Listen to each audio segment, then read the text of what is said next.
All right. So today I'm going to give a very important lecture which will help you understand how a Bayesian analysis is assembled in its essence. The essential ideas, right, that I want to get across are encapsulated in these very simple examples that I will show you. Okay, so let's get started.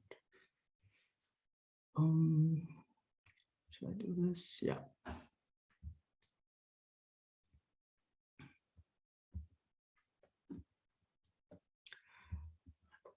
Here we go. This is the chapter, right? This is the second set of slides. This is on your homepage, and so you can download it later and read on everything if you want to. Okay, so if you remember, we had worked out Bayes' rule yesterday, and when I explained Bayes' rule, I showed you that we can derive this rule when we think about two discrete events, A and B, right? This can be discrete events like it's raining, the streets are wet. You remember that example? So let me just derive this again for you guys. Stop this share, and I want to see if I can share my iPad. Second.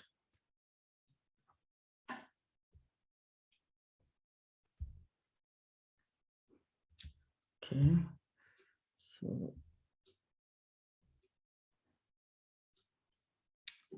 so you should be able to see my iPad now, the whiteboard or blackboard or whatever it's called. Are we good? You can see this, right? Yep. Okay, very good. Yeah. So what was the definition of conditional probability? Does anyone remember? The probability of A if B is the probability of B if A multiplied by the probability of A.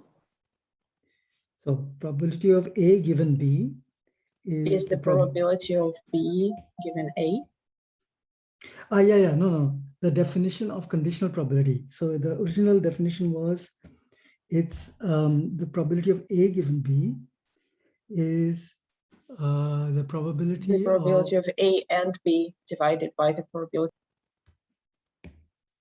probability of B. Of what? B. Very good. Yeah. Right. So once we have this rule, we can write probability of A and B, the joint probability of A and B, in terms of the other variables. And so that's what we have is the probability of A given B times the probability of B, right? But we also know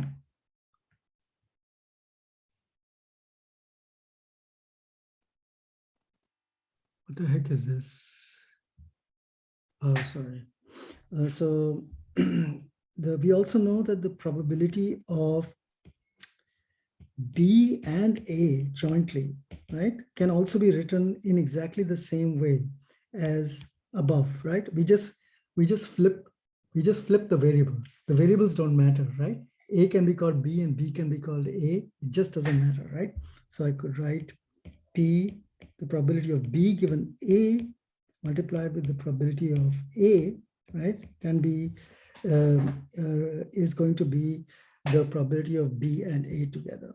But one thing to notice is that the probability of A and B is the same thing as the probability of B and A. The order in which the joint probabilities are stated doesn't matter, right? The probability of the streets being wet and it's raining is exactly the same thing as the probability of it's raining and the streets being wet, right? That's not going to change. And so because of this equality, right, because of this equality, we can actually say, we can put these two things together, right? And so we end up with the probability of A given B times the probability of B is going to be equal to, this is actually the amazing step, right? A probability of B given A, right?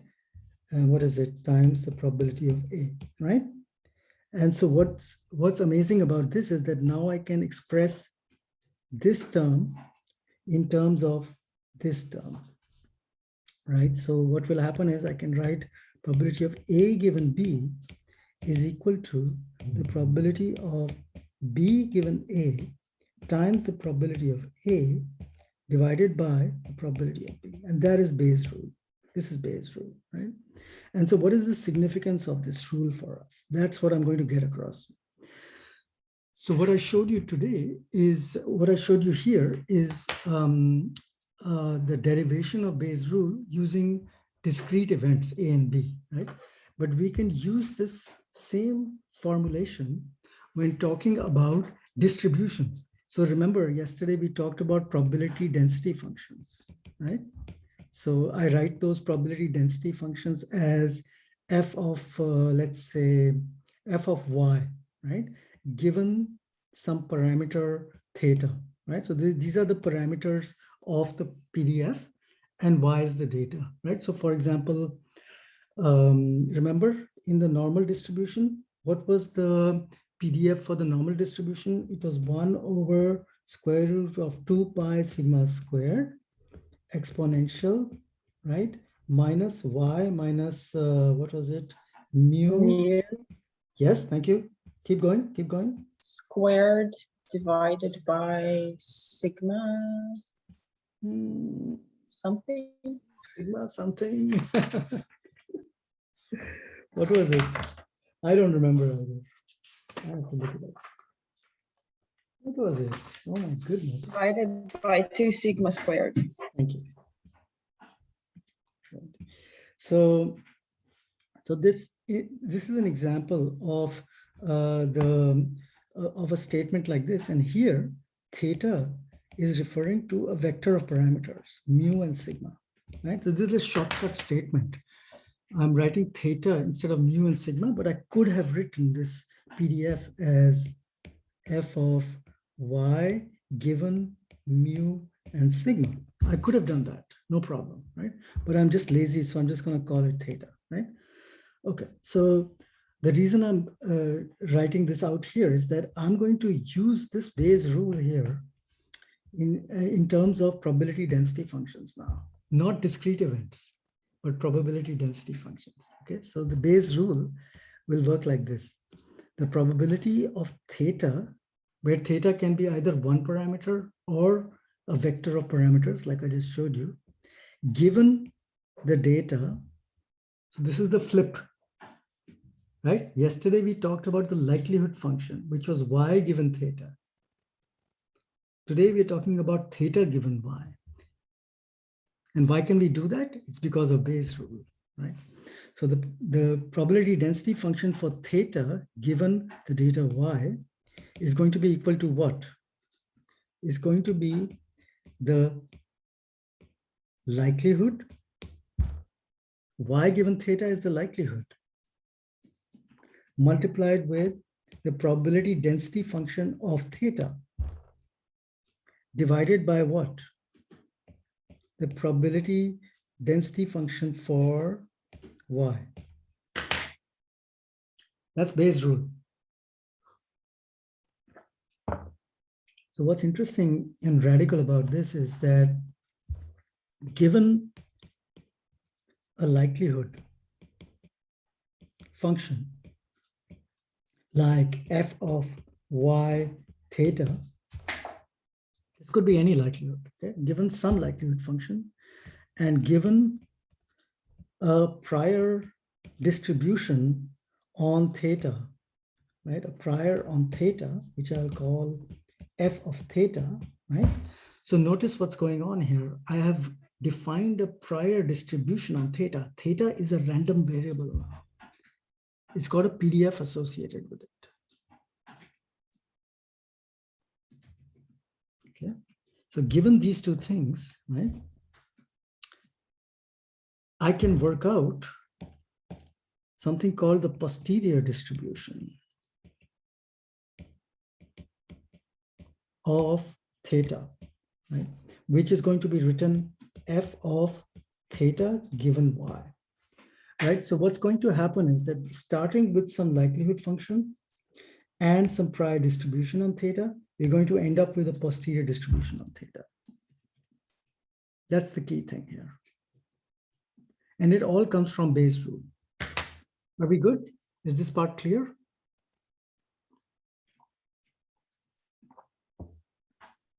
Can I have a question about so the prior of data? What kind of a prior can we expect to have? Is it a very informative prior that would limit the range of the parameters in a very particular range, or is it the type of prior that we know it's a binomial distribution or it's a normal distribution? Can you just wait 1 hour? I'm going to work on exactly this question now. Of course. This is the exact question that we have to address now. Okay. So what is going to happen with the prior? That's where all the interesting action will happen now. Okay. All right. Any other questions at this point? Hi, I hope this isn't a silly question, but can you define a bit more like what a posterior distribution actually is? Like, I feel like I hear this term a lot and I do kind of know what it is, but can you just sort of, I think it's going to be like a really critical thing. So can you define it, please? Yeah, it's a very critical thing. So what I want you to do is to cast your mind back to yesterday's lecture. Okay, so yesterday what I introduced to you was the idea of a random variable, right? So what is a random variable? A random variable is a function that allows you to define the underlying generative process that produces some set of values, right? That's the general thing. For data, this is easy to understand, right? Right, Sophie? It's easy to understand what this means for data, right? Yeah. So what is not easy to understand is that we can think of not just the data as coming from a probability density function. We can think about every parameter in the model as being a random variable. It has exactly the same status as the data. It is a random variable. It has a probability density function.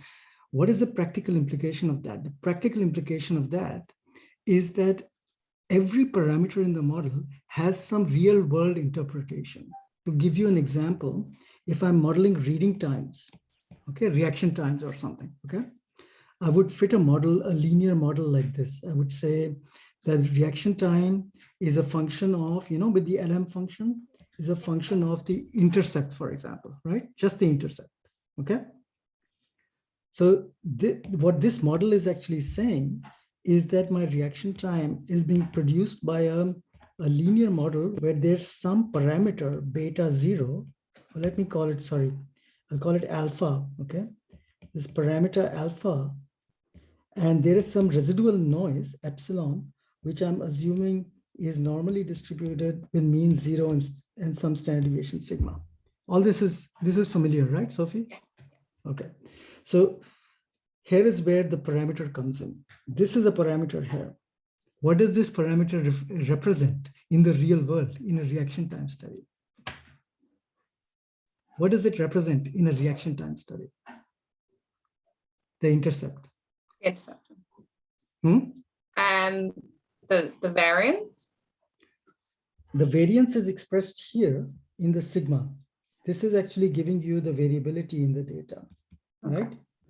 So that's handled by the sigma.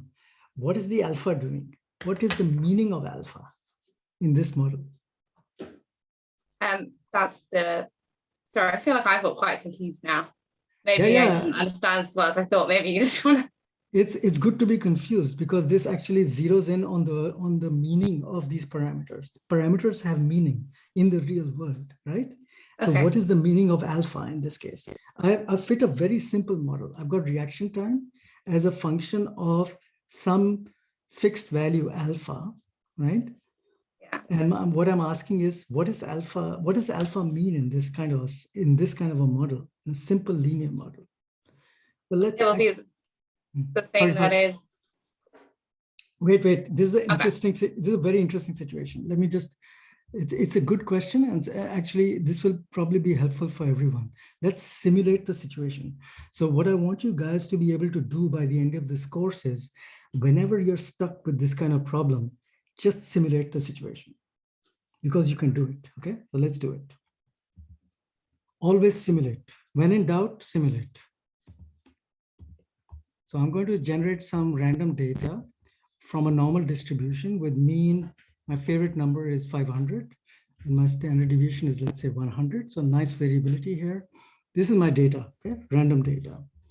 So We don't see your screen. I'm sorry. Thank you. Thank you. I keep forgetting to do this. It's, you know, we need a new kind of artificial intelligence that basically knows what the screens. It should know what I want. Like, why do I have to always do this? Okay, there. Can you see this now?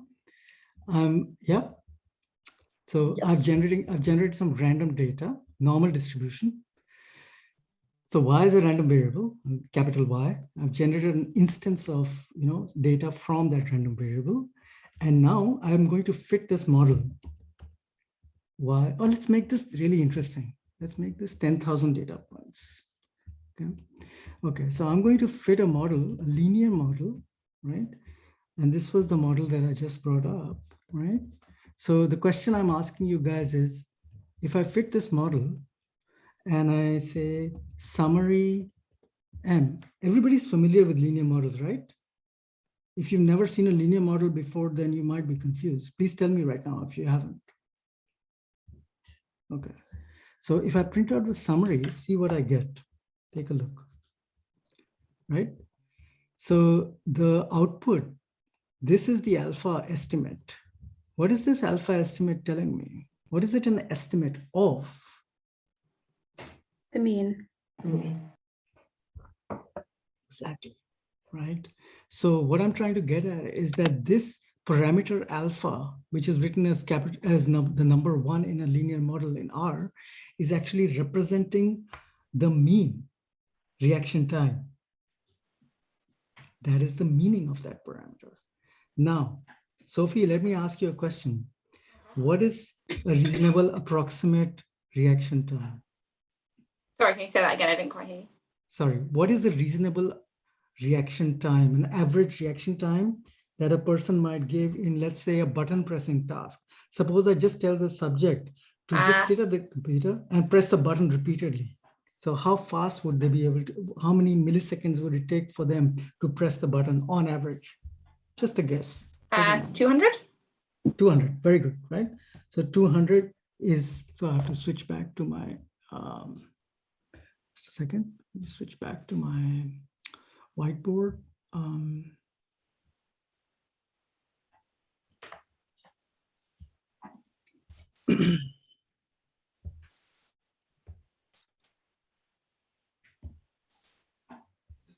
Right. So you should be able to see my whiteboard now, Blackboard. So 200 milliseconds is a good approximate estimate for a reaction time, right? So what does that mean though, Sophie? What it means is that I think that the prior distribution on the parameter alpha, right, is going to have mean 200, right? So how much variability do you think there might be in button pressing time? So what would be a plausible lower bound, the fastest that one could press a button, press? You know? Just a guess. Yeah. 100? I think I don't do it quicker than that. Maybe not. Yeah, okay, 100 is fine. Let's start with 100. So that would be a reasonable lower bound. And what do you think a reasonable slow button pressing time, the slowest you can think of, would be? Reasonably. 600? Maybe 600. Okay. Okay, that's good, right?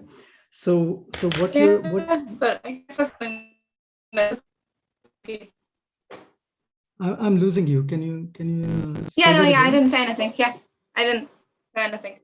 Okay, maybe somebody else said something. Oh, my network is actually unstable. Sorry, let me switch off my camera. Okay, so so actually these are very reasonable, you know, estimates. But what you have just done, Sophie, is that you've defined a prior distribution on the parameter alpha. Yeah. Okay, but you haven't defined the shape of the distribution yet, but you have a reasonable guess as to what the range of the variation would be in alpha, right? Yeah. And that's what it means to have a prior. This is the prior distribution on alpha. Okay, this is before we've collected any data. We have not done any data collection. Yes. Now, to answer your question, the posterior on alpha will not be the same thing as this thing here. Why? Because there will be a new distribution we will come up with, which I'm going to call f of alpha given the data y. And this distribution will have a different mean, a different lower bound, and a different upper bound that will be informed by the data. The data will change the mean and the lower and upper bound because the data will be slightly different from what you have assumed that alpha will be. Okay, so that's the distinction between the prior and the posterior. Are we good? Yes. Okay. Yes, thank you. That's great. So this is where we are going with all this now. Okay. All right. So, okay. So let me get back to my slides now. Any other questions at this moment? I have one. Yes, please.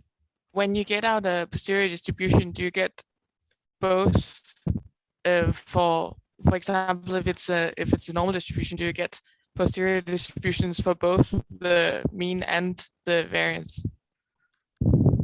Ah. Does that make sense? Oh, you mean here in this in the linear model? What you're asking is there are actually two parameters in the linear model, and I think what you're asking is, will you get a posterior for each of the parameters? Is that your question? Yeah. Yes, for every parameter in your model. So if you have 120 parameters in the model, you're going to get 120 posterior distributions. Okay. Okay, always, that will always happen. Yes. So remember that when I write theta, this theta can be one parameter or it can be multiple parameters as a vector. Keep that in mind, okay? From now on, there can be multiple parameters here. So this is actually, this can be a very, very complex equation where you don't just have one prior on each parameter. Because you've got dozens of parameters, you'll have dozens of priors here. It's a very complicated equation then, right? So, but we are writing it in a simple way by treating all the parameters as a vector theta, okay? Yeah. Okay. So one thing I avoided discussing is this denominator here, f of y. This is the distribution of y, right? And we can actually figure out this distribution quite easily. This calculation is easy to do in the simple case. But what I want to point out to you is that this term here is actually a constant. And this term here is not just a constant, it's the normalizing constant that I mentioned yesterday. So if you remember, to go back to my, this is pretty funny that I have to go through a whole lot of heavy duty button pressing to get back to my whiteboard, right? Okay, so here we go.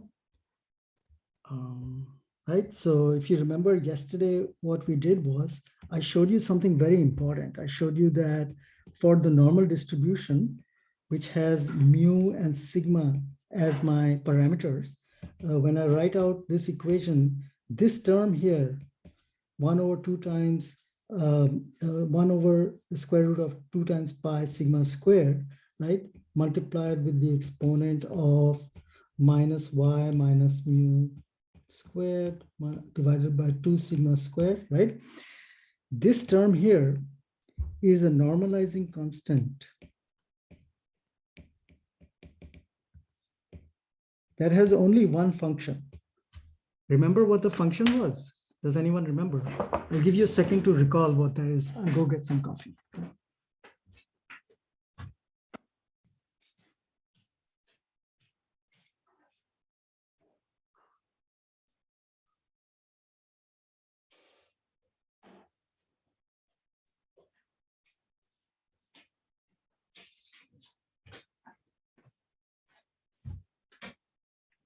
what was the function of this normalizing constant?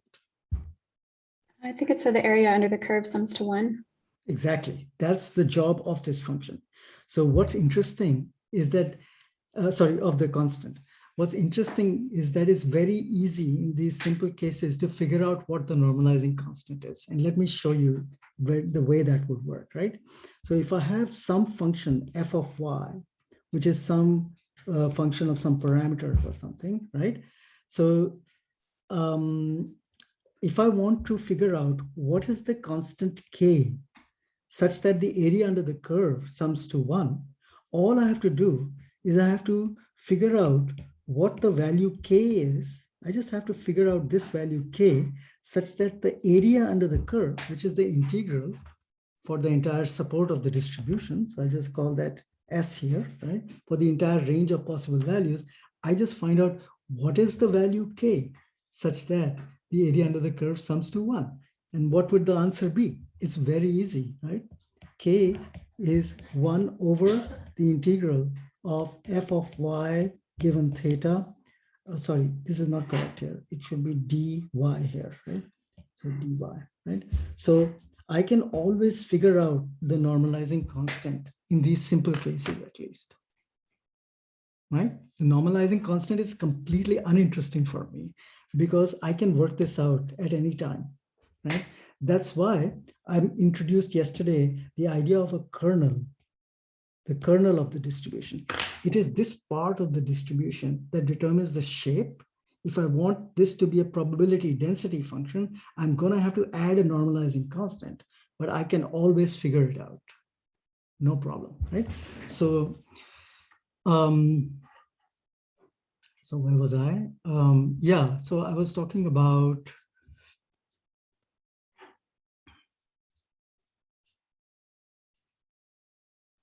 right? So I was talking about this denominator here. It's the normalizing constant. I can always work this out later. So I'm actually going to ignore this constant.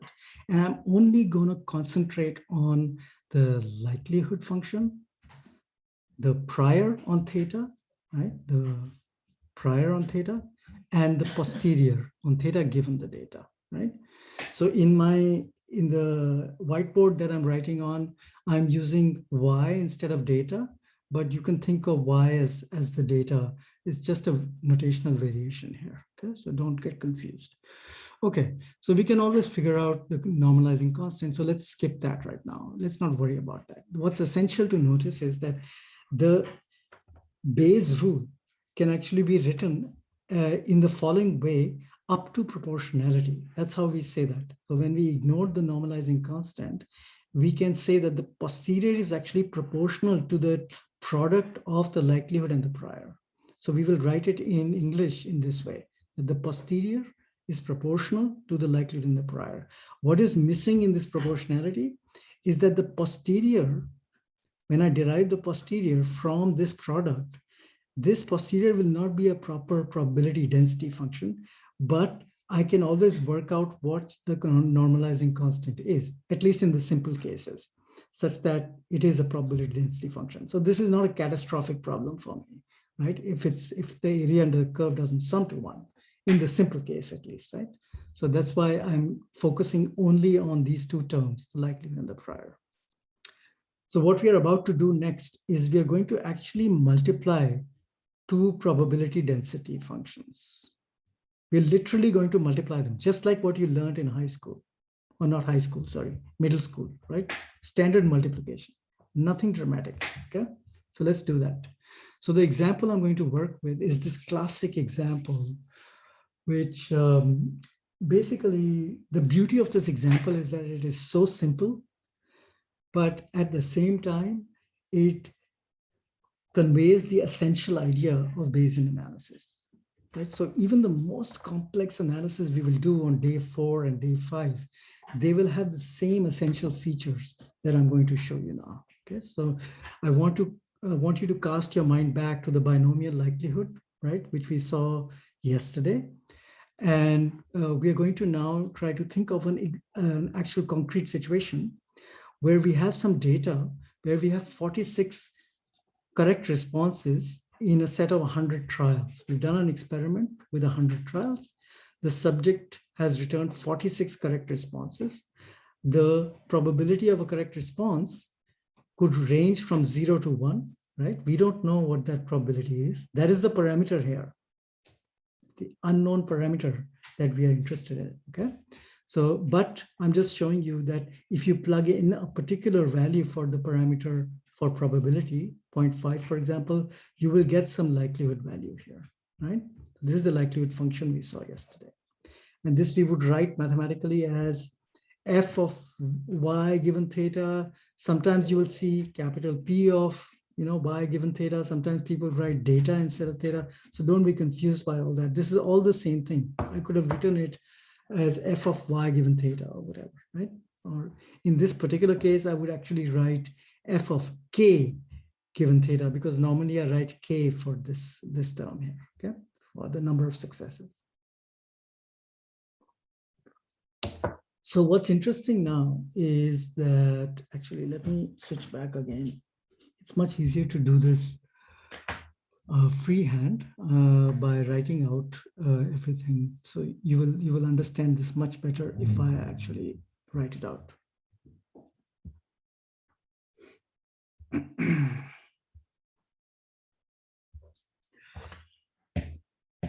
Okay, so what I'm trying to say here is that my likelihood function in the binomial case, right, is, what was it? It was, I'm going to write it like this, f of k given n theta. I'm using yesterday's notation, right?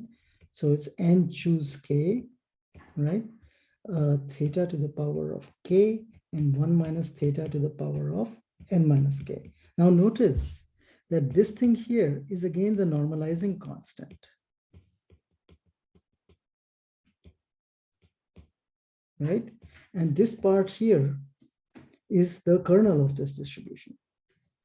Right?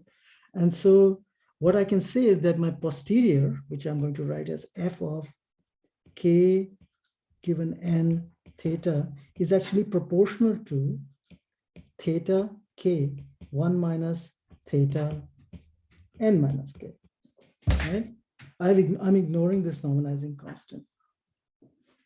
Why? Because I just told you that I can always work it out later, right, if I want to. So now I have the kernel of the likelihood function, and all I need now is a prior on theta, right? So the big $1 million question is, what should the prior on theta be? That's the question I will answer now. So it turns out that there's actually a very useful distribution that can represent the probability theta as a prior distribution, right? So remember that theta, what is the support of theta? It's a probability. Therefore, theta can only range from 0 to 1, right? It cannot have any value beyond that range. So what I need is some distribution if I want to define my prior beliefs about theta. So let's try to sketch out some prior beliefs, okay? So one possible prior belief could be that all possible values between 0 and 1 are equally likely. That's a possible belief, right? What distribution would I use to describe that belief? You remember? We discussed this yesterday. A uniform distribution. Excellent, very good. So if I draw this uniform distribution like this, right? What would be this value here on the y-axis? Do you remember? It would be 1. Why?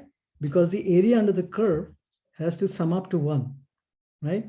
And the area under the curve, how will it sum up to 1? The length of this thing is 1, right? And the height of this thing is 1, right? And therefore, the area under the curve, it's a rectangle. So the area of the rectangle is length times width, right? And so the area is 1, right? So that's why this is 1 here, right? And that comes from the fact that the range ranges from 0 to 1. So this could be we could define for f of theta we could actually define a uniform prior. I would write it like this: uniform prior ranging from 0 to 1. That is reasonable, right? And I think there was, who was it that mentioned an uninformative prior? Somebody mentioned that earlier today. So this would be what people often call an uninformative prior.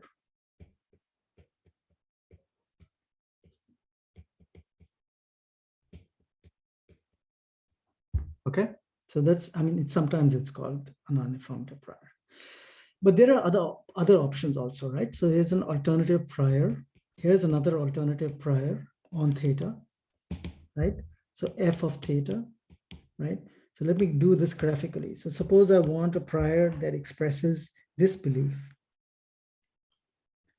Oh, sorry, yeah, that the mean of this distribution is, let's say, 0.5, but all possible values between 0 and 1 are in principle possible, but the more extreme values are less likely. This is a reasonable prior, right? Would you agree? Yeah. I could have another prior too. I mean, this is not the only option, right? So I could come up with this kind of a prior, right? So I could say that I'm very, very sure, okay? I'm very sure that the theta parameter is near 0.5. What is the difference between these two priors? Just looking at the pictures.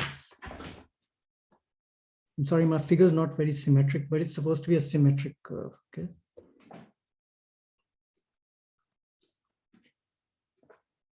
Variance, the variance that we assume in the parameter distribution. Excellent, yes. So in the first case, in the upstairs one, this one here, right? I'm assuming a lot of variability, a lot of possible values between 0 and 1. I'm allowing a lot of values between 0 and 1. In this case, I'm defining a very tight distribution centered around 0.5, right? So this kind of a distribution would be called an informative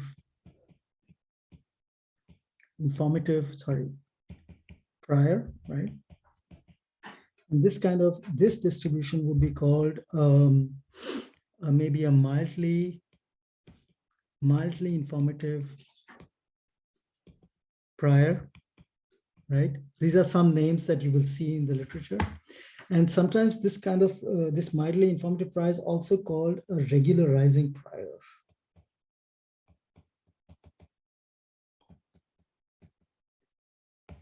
Right? What that term means, you will see this a lot in machine learning also, you will see this. What that term means is that this prior is actually ensuring that the extreme values are extremely unlikely. It's actually conveying that information, that the extreme values are unlikely. This detail will turn out to be extremely useful for us in Bayesian modeling. I'll get back to that later. Okay, so, but these are the possibilities. So to summarize, what I have is, what I can do is for the f of theta, for the prior on theta, I can come up with a uniform prior, right? Uniform 0, 1 prior. I can come up with a mildly informative prior, or I can come up with an informative prior, right? So the question now is, what should the distribution be that gives me these properties that I want? Well, it turns out that there is such a distribution. It's called the beta distribution, right? The beta distribution takes two parameters, A and B, and you can define these kinds of shapes that I've shown you, the uniform, and then these other shapes here, right? You can actually define any shape, like you could have a uniform, you can have always between 0 and 1, okay? Always 0 and 1 is the range.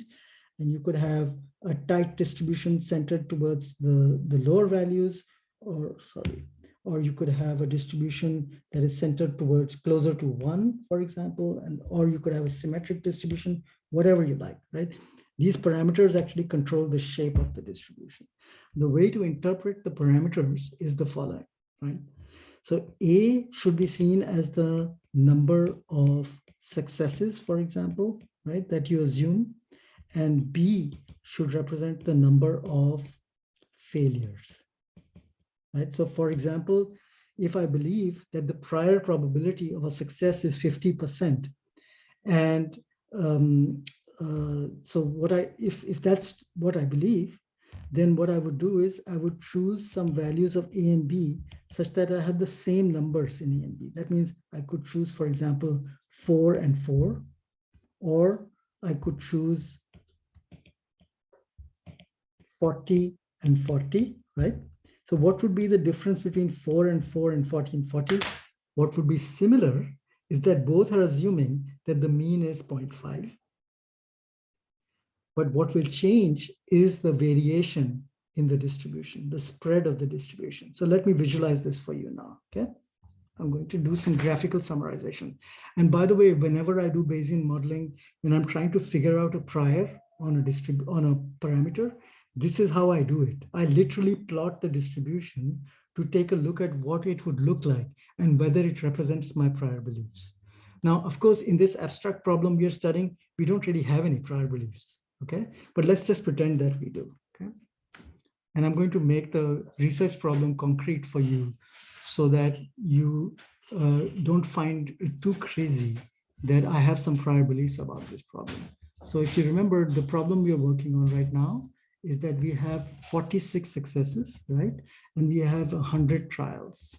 That's the setup that we have, right? For the binomial distribution. Now, an example research problem in psychology or psycholinguistics where this kind of situation would arise is, for example, in aphasia research, right? In aphasia, we often ask our participants to respond to yes/no questions. Like we might show them object, subject, verb sentences, or make them hear object, subject, verb sentences, and we can ask them, who was the person doing the action? Was it the object or the subject? So they will either give a correct or incorrect response, right? And one thing that we know is that individuals with aphasia have difficulty in figuring out who's the subject of the sentence if you show them a non-canonical word order. Therefore, what often happens with individuals with aphasia is that they perform at chance level.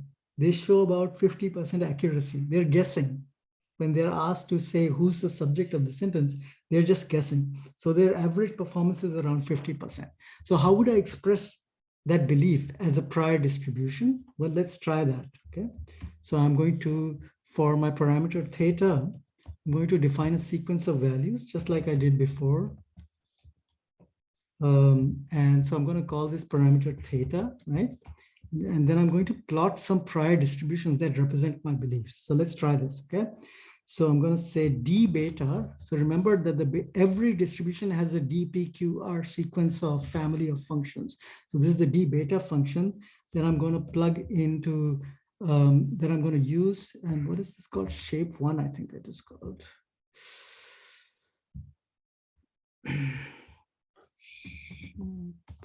One, yeah. So I'm gonna, let's put in shape 1, shape 2 are the A and B parameters. Okay, unfortunately, they have different names in R. And so I'm going to plot each value of theta. I'm going to plot against the d beta function. So let's do that. Look at this. This is so cool, right? This is my prior distribution on theta, where my prior belief is that the individual with aphasia will show 50% accuracy, but I'm very unsure about the range of variation that they might show. Some people might actually show higher accuracy, and some might show much lower accuracy. Actually, this prior is a pretty decent prior for the application that I'm discussing right now. In all the studies I have done, or my students have done with aphasia, in aphasia, this would be not a crazy prior to use, But look at what happens if I change the parameters A and B to 40 and 40. What do you think is going to happen? Well, let's take a look, okay? What has happened? What has changed now? The variance. So how would you characterize?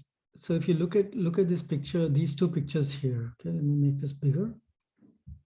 right? This is the current picture I'm showing you, right? With 40 and 40, and this one is 4 and 4. So what is the difference in prior belief that I'm expressing here between these two cases?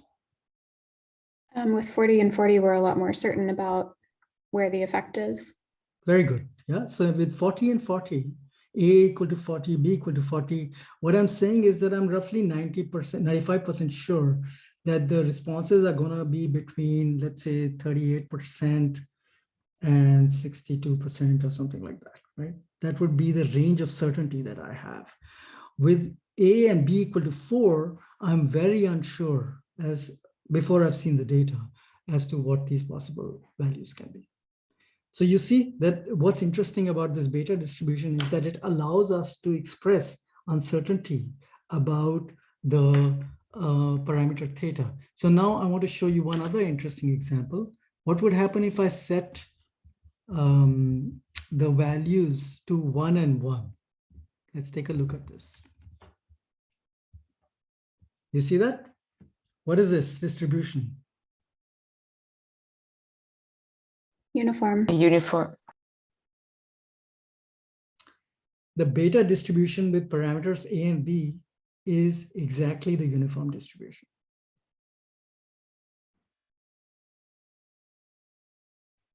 Right? So I have the ability to decide using the beta distribution what I think prior values might look like. So suppose I change this to half and half. Will this work? Let's try it. Check out this distribution. What I've done is I've set A and B to half. And what it does is it downweights all values except 0 and 1. It's the opposite of it's the opposite of this distribution that I've gotten here, right? I've upweighted the extreme values and I've downweighted all the intermediate values. This is not a reasonable prior. Would you agree with that? Would you agree that this is a completely insane prior to use in this particular application? Right. So what I'm trying to get across to you is that we can now use the beta distribution to talk about different beliefs that we might have about the theta parameter. Now, what's cool is that so this is the really interesting part now. When we look at the beta distribution, the probability density function of the beta distribution has this shape here,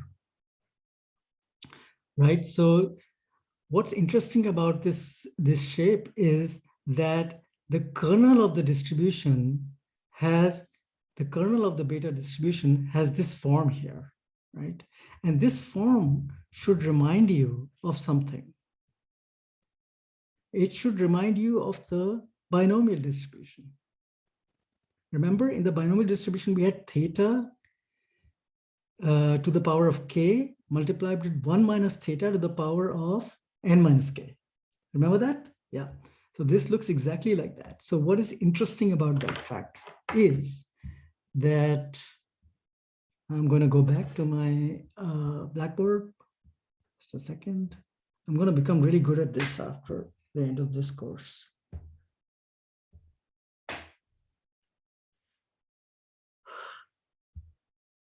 Right? So what's cool about this now is that my beta distribution, beta with A and B parameters, has the kernel of this distribution is theta A minus 1 and 1 minus theta B minus 1. Right? The normalizing constant I can forget about. Right? Whatever that was, I can forget about it because I can always figure it out later on. So I know the kernel of the beta distribution. The likelihood was the binomial distribution, right? For k successes given n and theta, the kernel of that distribution was what? It was theta k 1 minus theta n minus k. So now if I ask you to multiply the binomial k and theta with the beta A B distribution, focusing only on the kernel, how hard can that be? It's not hard at all, right? So I'm going to figure out the product of the likelihood times the prior up to proportionality, okay? I'm going to figure it out like this. The likelihood is theta k 1 minus theta n minus k, and the prior is, the kernel of the prior is theta a minus 1, 1 minus theta b minus 1. Yes? Is everybody with me? I've not lost anyone, right? Okay. So how would I simplify this equation? That's the interesting question. So I want you to remember that, so reminder, I want to remind you that if I have something like some variable, let me think of a nice variable that's not theta, call it x, right? If I have x to the power of 2 and I multiply it with x to the power of 3, what do I get? What's the answer to that? Do you remember? You must have done this in high school or in school. You add the to the power of 5, yeah. Excellent, right? So you add up x2 plus 3, right? So you get x to the power of 5. That's the reminder for you. So that is what will help us solve this equation, because if you look here, I've got two terms here in this equation. I've got the theta terms and I've got the 1 minus theta terms. So I'm going to put those two guys together, right? So theta to the power of k multiplied with theta to the power of a minus 1. And then the next part is 1 minus theta to the power of n minus k multiplied with 1 minus theta to the power of b minus 1. So this part is coming from the beta distribution, and this part is coming from the binomial likelihood function. So what do I get? Is anyone going to do this for me? I'm not going to do this. I refuse to do this problem. Somebody has to solve this for me now. I'll give you a second. I'm going to get my next cup of coffee.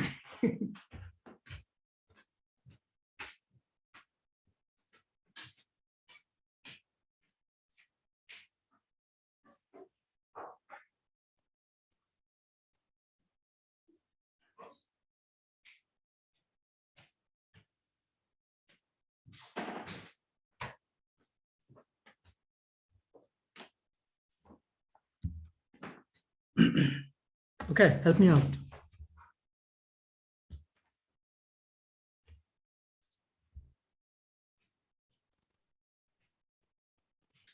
So I think we have theta to the power of k plus a minus 1. Very good. And then that's multiplied by quantity 1 minus theta to the power of n minus k plus b minus 1. N minus k plus b minus 1, right? Exactly. Very good. Thank you. So what's cool about this, I want you to concentrate your mind on the result that we have here. What's cool about this result is that this part here and this part here, if I put them all together, this looks like the kernel of a beta distribution. Why? Because if I set a star, I have a new a parameter, which is k plus a, and a new b parameter, which I'll call b star, that would be n plus b minus k. I just rearranged it so it looks nicer, right? So I could now get a posterior distribution for theta that is a star, b star, right? This is the posterior distribution of theta. This is it. And that distribution is beta k plus a, and n plus b minus k, right? So what's really stunning here is that I just multiplied the likelihood, the kernel of the likelihood, with the kernel of the prior, and I got a posterior distribution that has the same shape as the prior distribution. It's a beta distribution, but it's a beta distribution with new parameters. And this is what I was trying to get at, Sophie, that we started with a prior beta AB. This was the prior on the parameter theta, right? And we end up with a posterior, which is beta A star, B star, right? Which is the posterior on theta given the data, right? So when I say given the data, what I'm saying is that the likelihood term here and here is actually playing a crucial role in determining the parameters of the posterior distribution, the beta distribution. It's affecting the posterior distribution. You see that? Yeah. This is all good. Thank you. Yeah. So this is the essential idea that we're going to now unpack a little bit, right? So what's interesting now is that we can now ask ourselves, so you know what's cool? What's really cool now is that I actually have a closed form solution to solving these beta binomial problems. I actually don't even need a computer. I just need a piece of paper and a pen, right? And if you just tell me how many successes you had, what was K, how many trials you had, and if you tell me the prior on your theta, the A and B, I can immediately tell you what the posterior is going to look like. I don't need to do any math anymore, right? So for example, right? So my posterior is beta K plus A and N plus B minus K, right? This is my posterior. So if you tell me that K is 75, and N is 1000, right? And I'm just coming up with some numbers, right? And A and B are, let's say, 400 or something, right? I can work out the posterior right away. The beta posterior on theta, sorry, will be 75 plus 400 for the A parameter. And for the B parameter, it would be 1000, which is N, plus 400, right?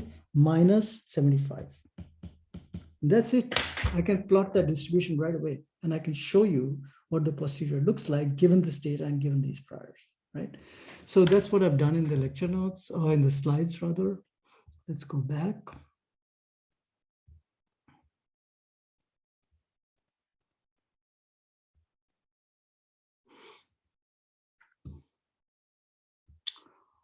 So let's take a look here. Look, so these are the different priors that I showed you. And the other thing you can do is you can decide on different priors and look at what happens to the posterior. We did this multiplication just now by hand.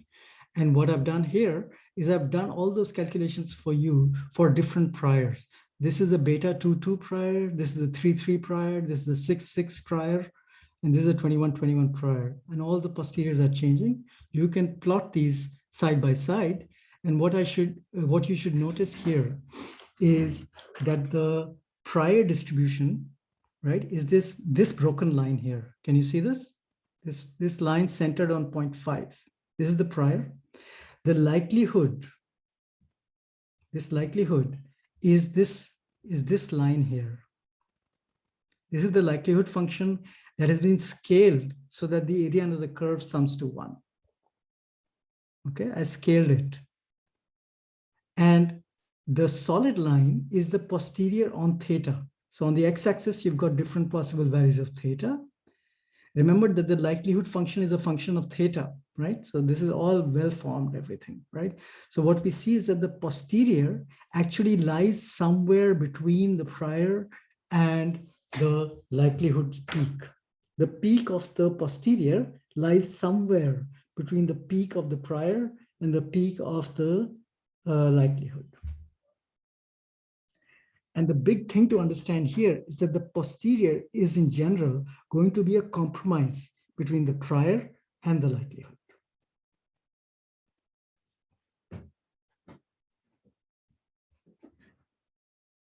you can try different variations of this now. So you could have a much tighter prior and see what happens when you, plot this function. So let's try this. I'm going to take a little bit of a risk now and try to edit my slides. So let's see what happens when I fool around with this a little bit, okay? Sorry, can I ask a question? You can, go ahead. Given that the prior is affected by the posterior is affected by the prior.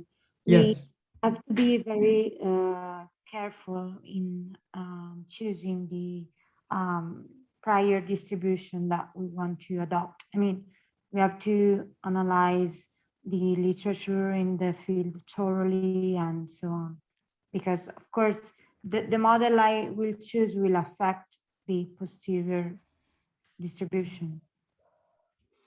Yes, this is the key question now. Okay, I'm going in that direction. I'm going to answer that question in great detail, but not right now. Okay. Okay. What I want you to understand today is something different. What I want you to understand today is first that the posterior is going to be the result of multiplying the prior with the likelihood. That's one thing. The other thing I want you to understand is that the posterior will be a compromise between the prior and the likelihood. What are the implications of that? We are getting to that. Okay, that's what the rest of the course is for. So let's not rush into that yet. Okay.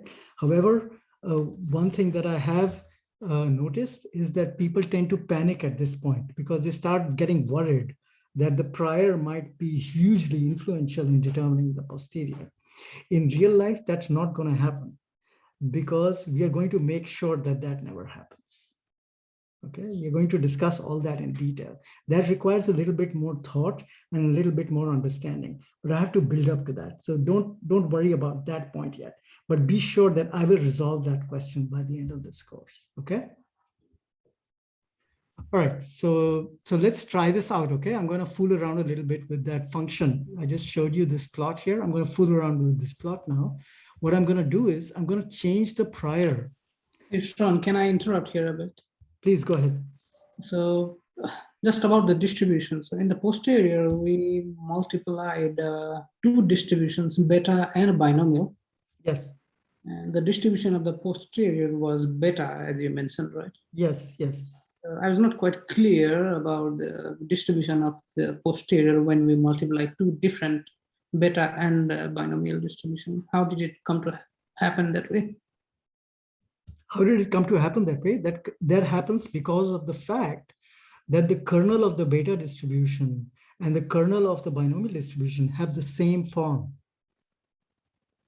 right? And this kind of situation can happen in several different cases. I will show you one more case in a minute. This can happen that the prior and the likelihood have the same type of kernel. They're kind of compatible, right? And so what we say is that this kind of a beta binomial type of situation that I just showed you, this is called a conjugate form. A conjugate form means that the posterior distribution will by definition have the same form as the prior distribution, but with different parameters, of course, right? So there are many, many different cases of these conjugate forms. And the significance of the conjugate forms is that in the old days, in the 1970s, 1980s, when people didn't have access to computers, it was not possible to do the kind of analyses we will start doing from tomorrow onwards, right? With computers. So in those days, what people had to do was they had to simplify their research problem. If they were going to do a Bayesian analysis, they had to simplify the problem such that they could solve it analytically using the conjugate form, right? So for simple cases, you can do that. Like for the normal distribution, if you have a normal prior and a normal likelihood, you will get a normal posterior. If you have a Poisson likelihood and a gamma prior on the lambda parameter of the Poisson, you will get a gamma posterior. Those are the kinds of conjugate forms that can be used for simple problems. The problem in the past was that the Bayesian analyses could not be scaled up to complex problems because of the issue that you are pointing out, that Well, implicitly, you're pointing out that in principle, the two distributions may not be compatible. They might have very different forms. What do you do then, right? What you do then is that you switch to a computational methodology. You don't use this analytical analysis that I'm doing right now. So the purpose of the analytical analysis is to actually give you an intuition about how these two things come together, the prior and the likelihood. How do they come together to give you a posterior? Later on, we will do this all computationally. We won't be doing any more analysis in the way that I'm doing it right now, okay? Finally, the take-home message is that we look at the kernel and what the kernel corresponds to, the type of distribution. Then we say that, okay, the posterior corresponds to that particular distribution. Did I get it right? Yes, you're right. So in these particular examples that I'm showing you, where you have a conjugate form for the posterior, yes. But the problems that we will deal with in real life, they will not have conjugate forms. So there we have to use a different method, but the principles will remain the same. The posterior will still be a compromise between the likelihood and the prior, okay? So coming back to my example here, what I wanted to show you is what happens when I mess around with this prior. Let me make this prior extremely tight, okay? I'm going to make this prior extremely tight. What I want you to see is what happens to the likelihood, to the posterior, this solid line. I'm going to make the prior very, very tight. 21,000, 2,100 and 2,100. This is my data, right? Let's see what happens now. I hope I have everything. Oh, there's a comment somewhere. Somebody has posted something. I'll just take a look, just a minute. Is this going to work? Let's try this. I don't have ggplot installed, sorry.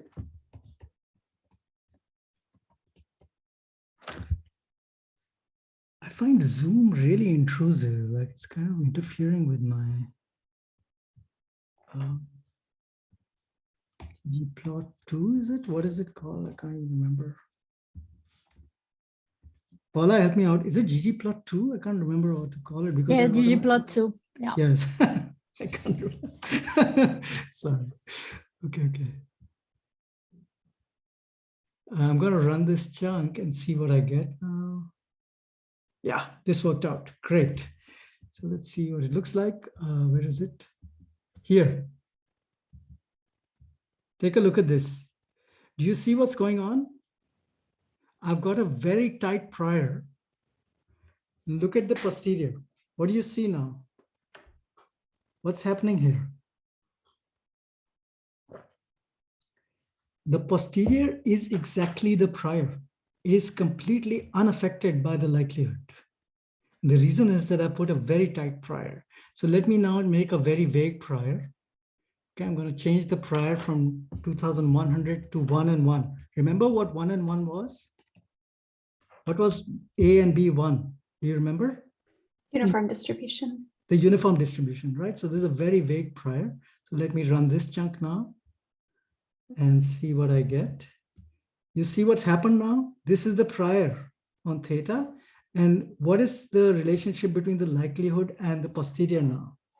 They're sitting on top of each other, right? So if I make the prior very vague, I will get exactly the same estimate as the maximum likelihood estimate, as the, the frequentist estimate, which is the maximum likelihood estimate.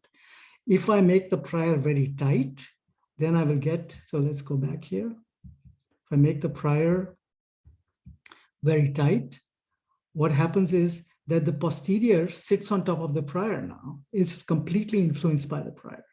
But the original case I showed you was a mildly informative prior. Oh, sorry, where did it go? No, I don't have it here. The one in the slides, I mean, right? So in this case, the posterior is actually somewhere in between the prior and the likelihood. So you see the three extreme cases, right? So let's do something crazy also. Let's do something truly insane now and change the prior to, where is it gone? There it is, right? So I'm going to change this to half and half. You remember that prior I showed you earlier, where the tails had the highest likelihood and the center part was 0. So let's see what happens. I've never done this before. So because this would be a completely nutty thing to do, but let's see. Right, so what's happening now is that the prior is actually having no impact on the posterior. Again, it's the likelihood that is controlling it, right? And the reason for that is that the data are very far away from these prior specifications that would state that 0 and 1 are the most likely values, you know? So that's not the case here. The prior allows non-zero probability for these intermediate values. And that's why basically in the Bayesian analysis, this is almost like a uniform distribution with low likelihood on all these intermediate values. And that's why the likelihood is actually determining the posterior. Okay, so these are the possibilities. So let me switch back to my original 21. Right, so that's what I wanted you to understand in this story. Any questions at this point? There's a question from Clara. Let me just take a look at that. K is the number of observed successes, and A is the number of expected successes assumed before data collection. Yes, Clara, that is exactly correct. A and B are representing your prior belief about the number of successes and failures, respectively. And K is the observed data after you've done the experiment. I have another question. So now we assumed A and B always to be the same. Is this just for demonstration purposes, or does that make sense? What do you mean by A and B being always the same? We always set them to the same value. So now they're both 21. What's the intuition behind that?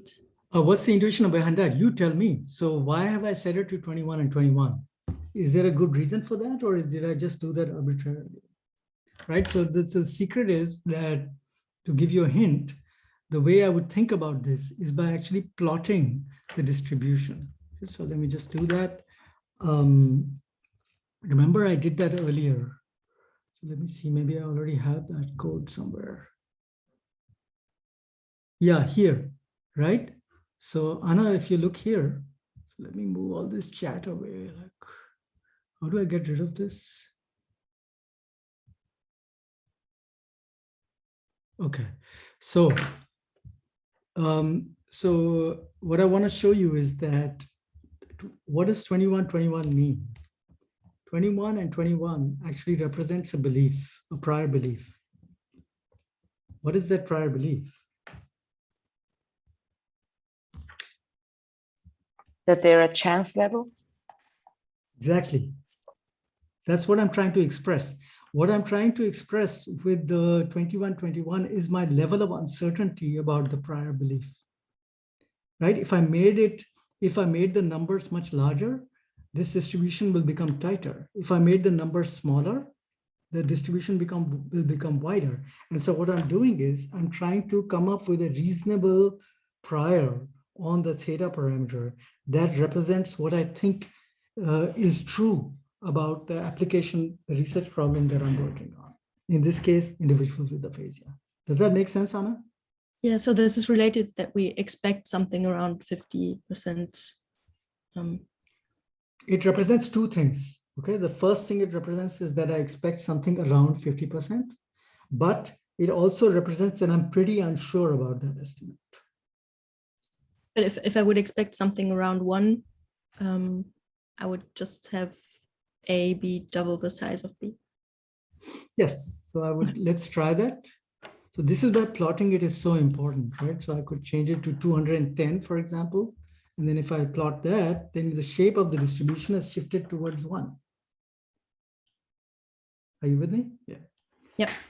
Yeah. Thanks. So yeah. And as somebody pointed out, such a tight distribution, right? And as I showed you earlier, such a tight distribution is going to have the impact that the posterior will completely depend on this prior.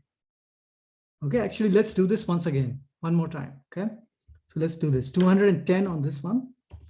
And then I'm going to rerun this code and let's see what happens. You see that? So this is my prior, this is my likelihood, right? And the posterior has drifted towards, this posterior has drifted towards the prior, right? It's being heavily affected by the prior.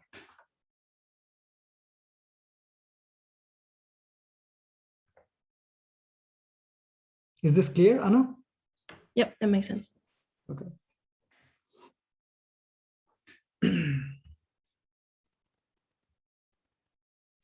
Any other questions on, oh yeah, there was one question I just forgot to answer. So there was a question in the chat. Could you explain the maths behind the kernel, the idea of a kernel of a distribution, right? So what I'm trying to say here is actually not very complicated. What I'm saying is that if you look at any distribution, so let's take the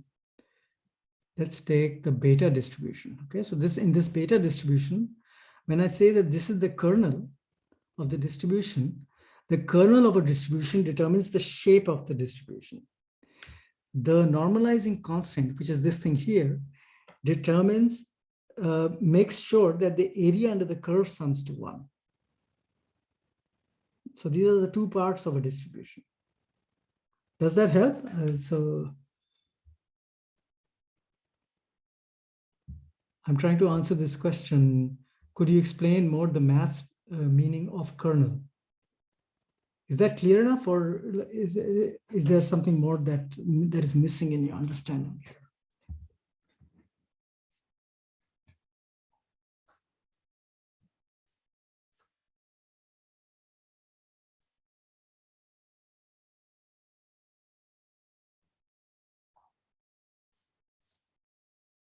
Okay.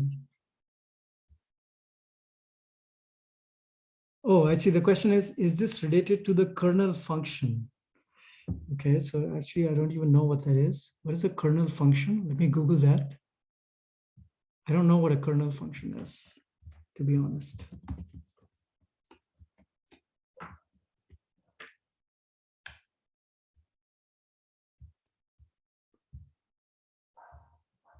This must be, so what is a kernel function? Can you explain to me what a kernel function is?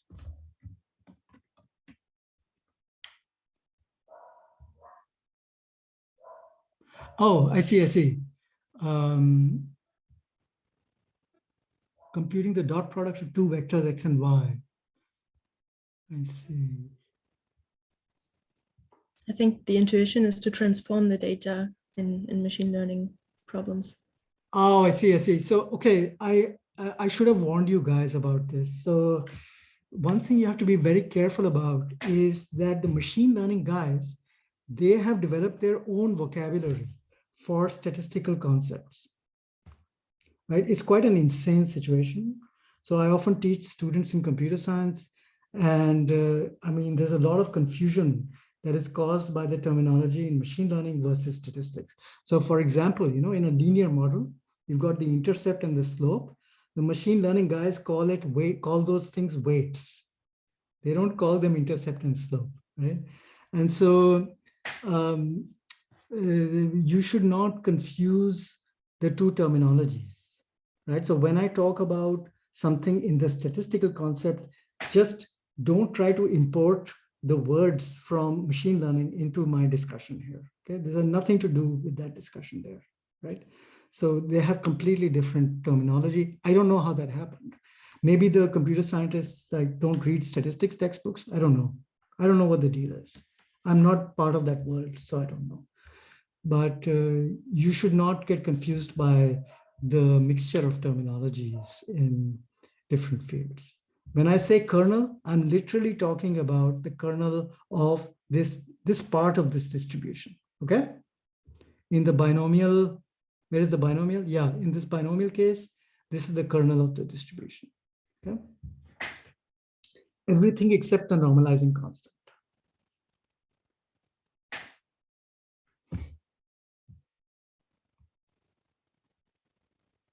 Right. Okay. Can I go on? Are there any other questions? This is a very important section So if there's something missing in your understanding right now, you have to ask me. Don't hesitate. We have plenty of time to discuss everything.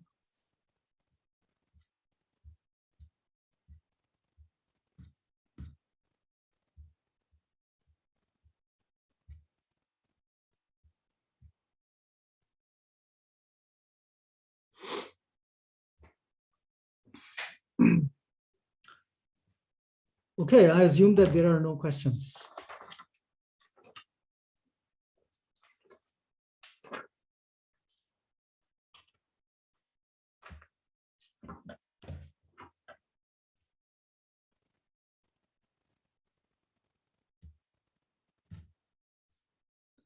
Okay, good.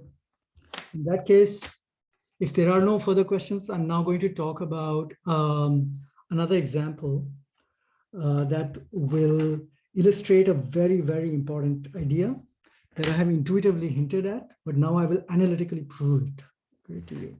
And the idea is that, as I said earlier, the posterior distribution is a compromise between the prior and the likelihood. I'm going to make this idea much more precise now, right, with a concrete example. Okay. And to explain this idea, I'm going to use another conjugate case. And the conjugate case that I will use is not the beta binomial, but the Poisson and the gamma, right? So the likelihood function will be the Poisson distribution, and the prior on the parameter in the Poisson likelihood will be a gamma prior. Okay. And what we will find is that when we multiply with the Poisson likelihood with the gamma prior, we will get a gamma posterior. So again, a conjugate case. Okay. So what I want you guys to look at first is the idea of a Poisson likelihood. So let me just play around with that a little bit. So let's do this, right? So remember that for every PDF, there is the DPQR family of functions. So we have the R plus function that allows us to generate random data. So let's say I could generate 10 data points with a parameter. What is the parameter on this thing? I've forgotten what the parameter is. Parameterization in R is, I think it's lambda. So let's say lambda is 10, right? So that would be what lambda 10 means in the Poisson distribution is, what it means is that in every unit of time, we are expecting an average of 10 arrivals, you know? So for example, 10 fixations per word. So 10 is a very large number. Let's say 3 fixations per word, right? Could be the average number of fixations per unit of time. So I could generate random data now. Let's look at this. Can you see this? I can generate 10 data points randomly here. See that? So with an average of 3, I can be producing random data like this, right? So I could increase the lambda parameter, let's say to 300, right? That would mean the average number of events, for example, arrivals in a shop, the number of times that you utter a particular word in a day, right? In a unit of time, like a day or something, could also be modeled. You see this here? We're getting different numbers each time. That's what the Poisson distribution is doing. It's a discrete distribution, and it will generate a certain number of events. And that number of events is controlled by this lambda parameter. Okay. And so the probability density function of the Poisson distribution is written like this. It's a function of this parameter theta, which I mean in R it's called lambda. So don't be confused now by the change in the variables. So I should have called this lambda instead of theta. But this is the distribution that that produces this kind of output that I'm showing you here. Okay. So you notice in this distribution, again, the kernel of the distribution is this part, and this is the normalizing constant. X factorial is the normalizing constant. Okay. So the kernel is this exponential minus theta times theta to the power of x. This is the Poisson distribution, right? So we could use it to model things like the number of times that the speaker says the word "the" per day, right? So I'm just using a pretty stupid example. It's just an artificial example, but you could model this kind of discrete event per day. How many times do you utter the word the? You could model that with this function, right? And theta tells you the number of times on average that they would produce that word, right? So now the question is, I've got this likelihood. The interesting problem is, how do I figure out a prior on this parameter theta, right? So suppose that I have some prior information on this parameter. I might know that the prior mean of theta is 100 and the prior variance for theta is 225. This is something that I'm given from, for example, from previous data or something like that. I've already done a study and I know that the mean on theta is 100 and the variance is 225, right? So what's interesting is that I can use this mean and variance for theta, this prior mean and prior variance of theta, to figure out a prior distribution for the theta parameter. If I assume that the theta parameter has a gamma density, gamma prior density, probability density function, okay? So what is the gamma distribution? Where is the gamma distribution? Did I actually not write this? Sorry.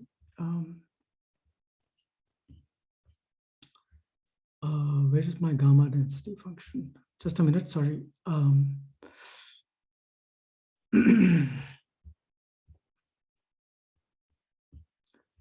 Did I forget to write the gamma here? I'm sorry.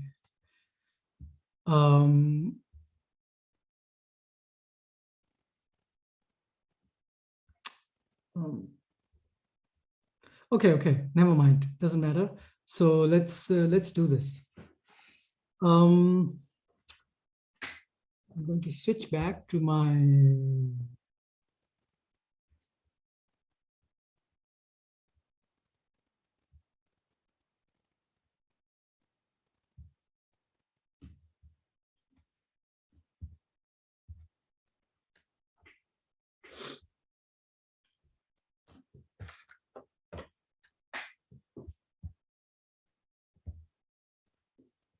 okay, you should be able to see my whiteboard, my blackboard again, right?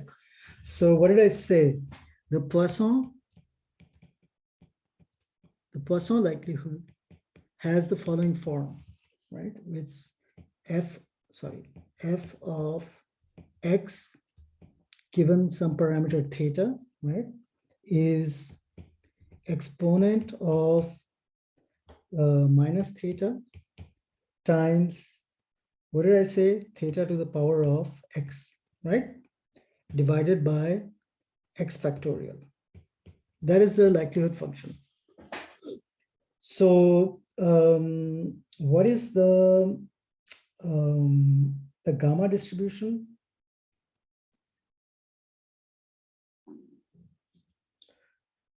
What was the gamma distribution?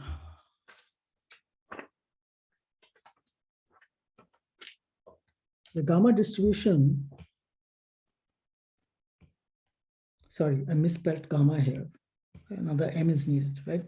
So the gamma distribution will be a prior on the parameter theta. In this parameter theta is the thing we need a prior on, right? The probability density function of a gamma distribution is determined by two parameters also called A and B. So I'm going to write that gamma A and B, okay?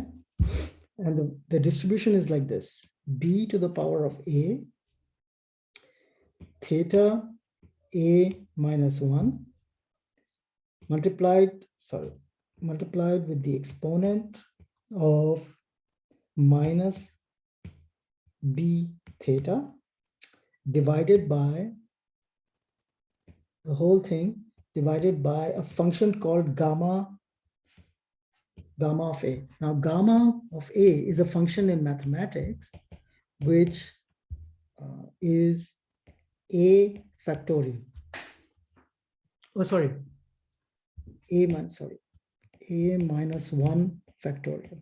Okay. So that's what this function is. Okay. So we've got the Poisson likelihood. we've got the gamma prior, right? Determined by these parameters A and B, right? So what's going to happen is that we're going to multiply the likelihood and the prior, and we're going to get a posterior back. Now, one thing to notice is, right, in the exponential, sorry, in the Poisson likelihood, this is the normalizing constant, right? So we can forget about it. It's just a constant. We can always figure it out later on. And notice that what are the normalizing constants in the gamma distribution? They're all the terms that do not involve theta, right? The A and B parameters of the gamma distribution, once you have fixed those numbers are constants. They're no longer variable, right? Once you define them. So this is a constant, right? This is one of the constants, and this is a constant, right? So we can actually drop these terms because they constitute the normalizing constant. This part is the kernel of this distribution, right? So we got two kernels.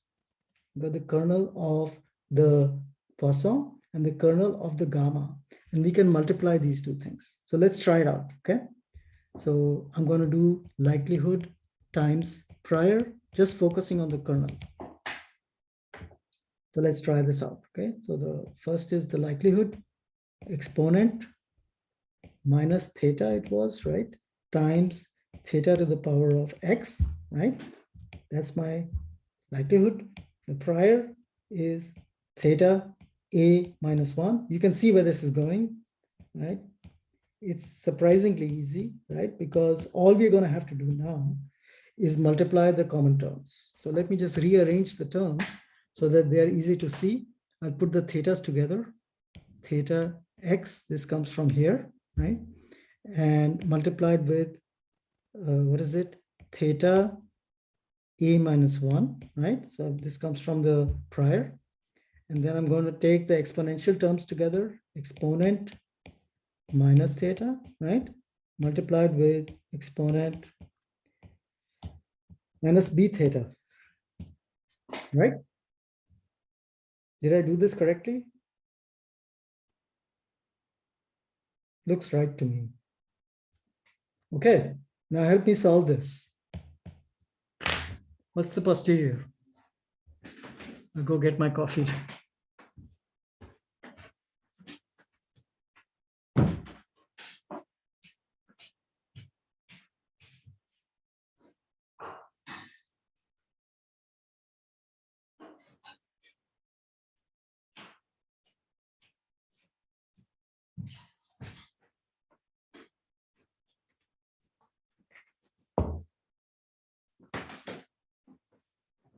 Let's go.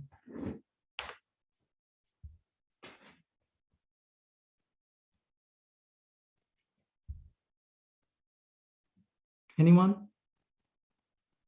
Well, the first part will be theta to the power of x plus a minus 1. Right. And the next part? And I've forgotten how to multiply exponents. Okay, so let's go back and remind ourselves. Okay, so where was it? I had a reminder here. If I've got two exponents like this, what do? I sum them up. Right? So we sum them up. Okay. So what do I do now?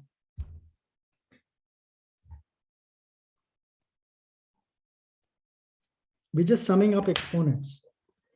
So actually, I know what's confusing here. Okay, so let me just say this. These two terms here, they may be easier to understand if I write it like this: exponent minus theta, exponent minus b theta. This is the same thing. It's just easier to, yeah. So don't be confused by this. Like often mathematicians will write the exponent in brackets the way I've done it, in the underlined part here. But technically it could be written like this. It's just harder to read. That's why we don't write it as a power, but it's the same thing. Now it's easy, right? Johanna? Yeah, so then it's the exponent and then minus theta plus minus b theta, I guess. Plus minus b theta, right, exactly. So could I simplify that further? So let me remove this here. So I could say theta x plus a minus 1. I'm just repeating that. And this could be written, see, there's a common term here. Yeah, Minus could theta. just just be Yeah. minus b, right? If the two thetas, no. Yes, how do I continue with this? I have to write something in the brackets. What do I write? One plus b. B. Oh, 1 plus b. 1 plus b, right? So don't get confused, because what's going to happen is that I have to write 1 plus b here because there's a minus here. I've taken the minus out. Are you with me? Are you guys with me or not? So look, what I've done is, if let's just concentrate on this. Okay, this is useful, right? Minus theta minus b theta. Okay, what I'm doing is I'm taking, suppose I had taken theta out, okay, just theta, then I would have to write minus 1 minus b. Would you agree with that? You agree with that? Yep. Yeah, but this is really ugly. It's actually better to write it like this, minus theta and 1 plus b, right? Yes. It's aesthetically more pleasing, don't you think? Okay, that's what mathematicians like to do. They try to screw with your mind, you know, basically. But basically, that's all we are doing here. We are just simplifying this term here. And so we're going to write it out like this. And so what's interesting now is that let me write it out. It's so messy now. So theta x plus a minus 1 multiplied with the exponent of minus theta 1 plus b, right? So if you remember,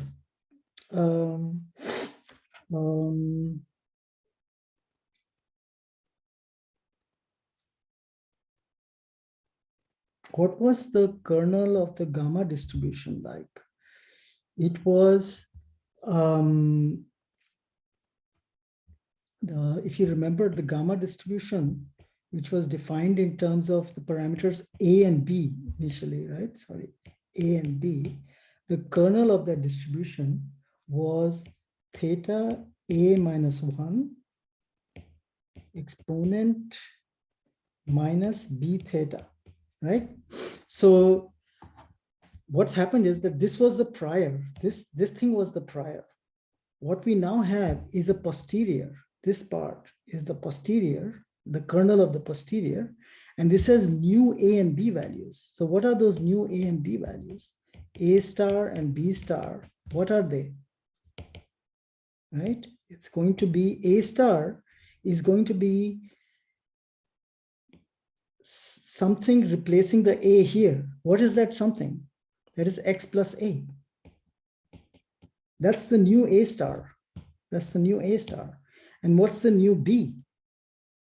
1 plus b, right? So this b has been replaced with 1 plus b here. Right? So what's happened is that I've created a new posterior distribution for the theta parameter as a function of my data x, that's my data x, and my priors on the parameters of the gamma prior.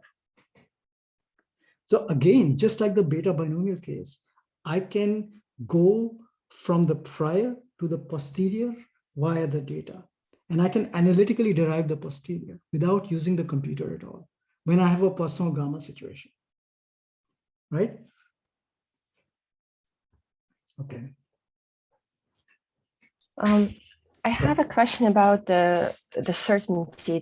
So if we add up the exponents to get the new coefficient, does it mean that our certainty in the parameter distribution always goes up after observing the data? That's a nice question. That's a very nice question. And the answer to that question, I will give you after the break. Okay. Because that's exactly where I'm going. Right. Right? So the very interesting question is that what is going to happen? Is there some lawful relationship between the certainty that we get as a result of data?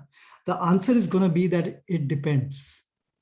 It depends on your prior, and it depends on the amount of data that you have. Depends on these two things. Okay, so we are going to work that out analytically in a few minutes after the break. Okay, then you will understand this point. So there's a comment here, theta x and x bar theta.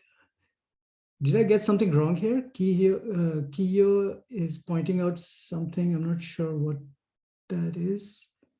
Did I get something wrong here? Theta to the power of 2. I'm not sure what that is.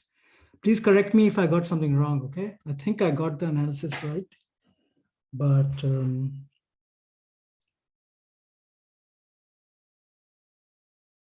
no, I think it's correct. This is all correct, I think.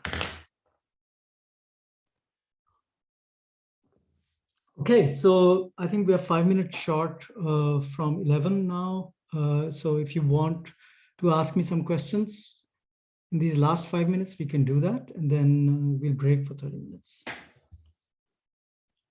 Basically, what I wanted to do today is I wanted to show you two cases of conjugate forms. The first case was the beta binomial, and I showed you how you can derive the posterior once you define the prior, multiply it with the likelihood, get the posterior. The same thing happens with the Poisson and gamma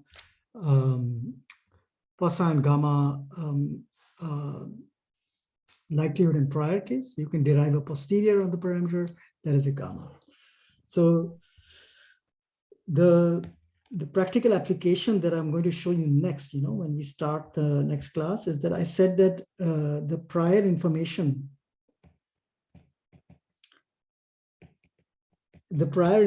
I had on theta in this gamma prior case, right, was that the mean, I said, was something like 100 and the variance was 225. This could be from previous data, for example. I could have collected some previous data to figure out these things, okay? So the goal that we will work towards is figure out a gamma prior, gamma AB prior, based on this information, mean and variance. Okay, we will just do that after the break, right? Once we figured that out, we're actually going to compute the posterior using this analytical derivation that I just did, right? This is just a trivial step because we just have to plug in the numbers, right? Once I have the data, I just plug in the numbers and I get the analysis done, right? So, but the first goal is to use the mean and variance to figure out a prior for A and B. And I will show you how to do that in a moment. This is a very useful thing to know how to do. Okay, so sorry, I was actually asking for questions. So if there are any questions, please ask me now. How do you know which distributions sort of fit together in terms of the likelihood and the prior? And are there more there more pairs than the binomial and beta and gamma and Poisson? And yes, why don't you just use Poisson and Poisson? Exactly, right. Yeah, why don't you just use Poisson and Poisson? So that's a very nice question to ask because, so suppose what I did use a Poisson, okay? So remember that what is the Poisson distribution? The Poisson distribution, sorry, my pen is not working. I don't know what's happened. The kernel, well, let's write the Poisson distribution. F of x given theta is exponent of minus theta times theta to the power of x divided by x factorial. So now, who was it? It was Johanna who asked this question, right? So Johanna's saying, why don't we define a prior on theta that is a Poisson? Okay. Remember that the Poisson distribution has some parameter, I'll call it lambda, okay? That will be the parameter you would have to put in to get a prior on theta. I'm going to call it something else. I can't call it theta anymore, right? Because we're defining a prior on theta. So now what is wrong with that, right? What's wrong with using a Poisson is that the Poisson is a discrete distribution.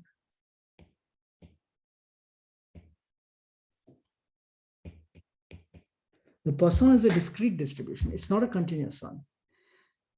But what I want to define graphically, what I want is for theta, I want some prior distribution that's a continuous distribution, right? If I used a discrete distribution, right, I would end up with values like this.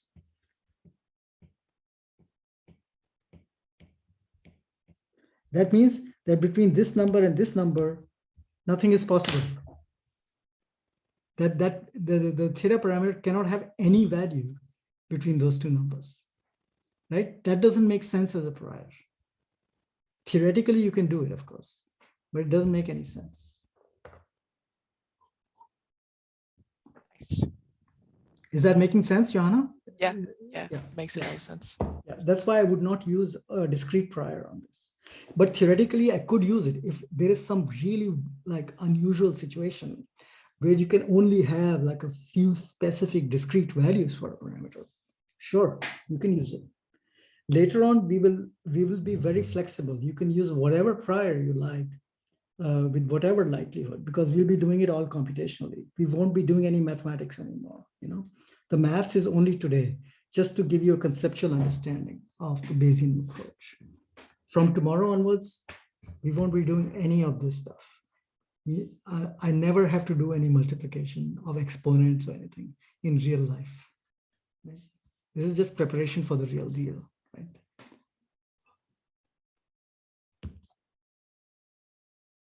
Okay. You can still ask me questions later on, okay? So think about it a little bit and come back to me with more questions. What I will do in the next hour, after we take a break for 30 minutes, I will show you a very interesting derivation that shows you that the posterior mean is going to be a compromise, will be a weighted mean of the prior mean and the maximum likelihood estimate. I will prove that to you in the next session. So I'll see you guys later. I'm going to pause the recording and then we will start that in 30 minutes. So see you later now, right? Bye.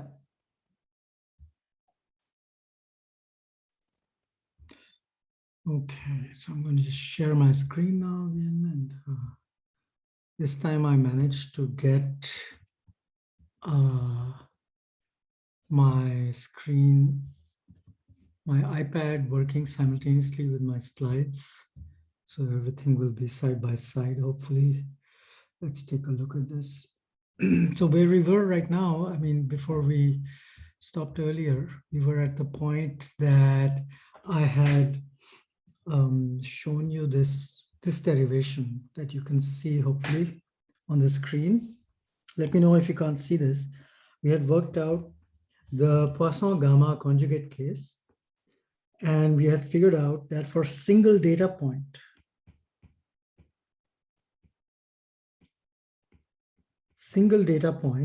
X, right? This is what this X represents. It's coming from a Poisson distribution. It's telling you the number of people that walked into a restaurant in a particular time point, or it's telling you the number of events that happened within a time period, right?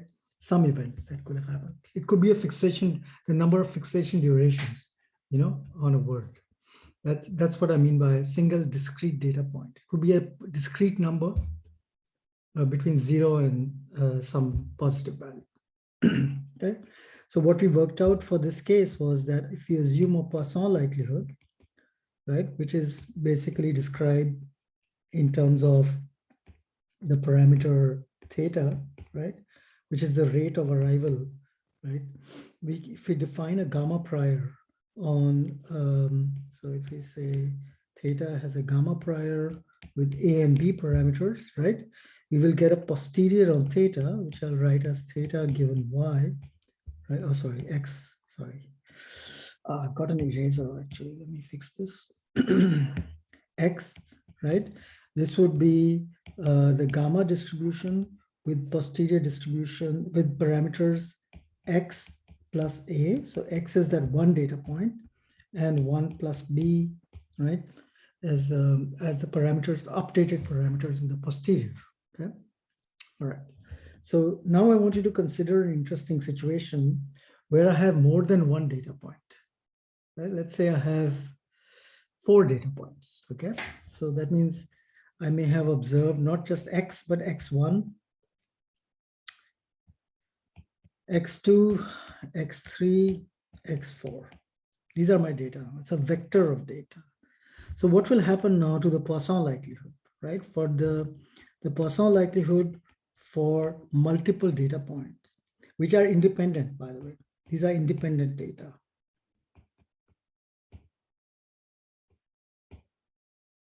Right?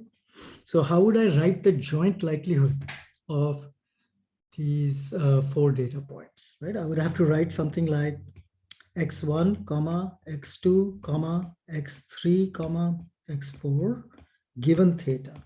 And the question is, what would this quantity here be?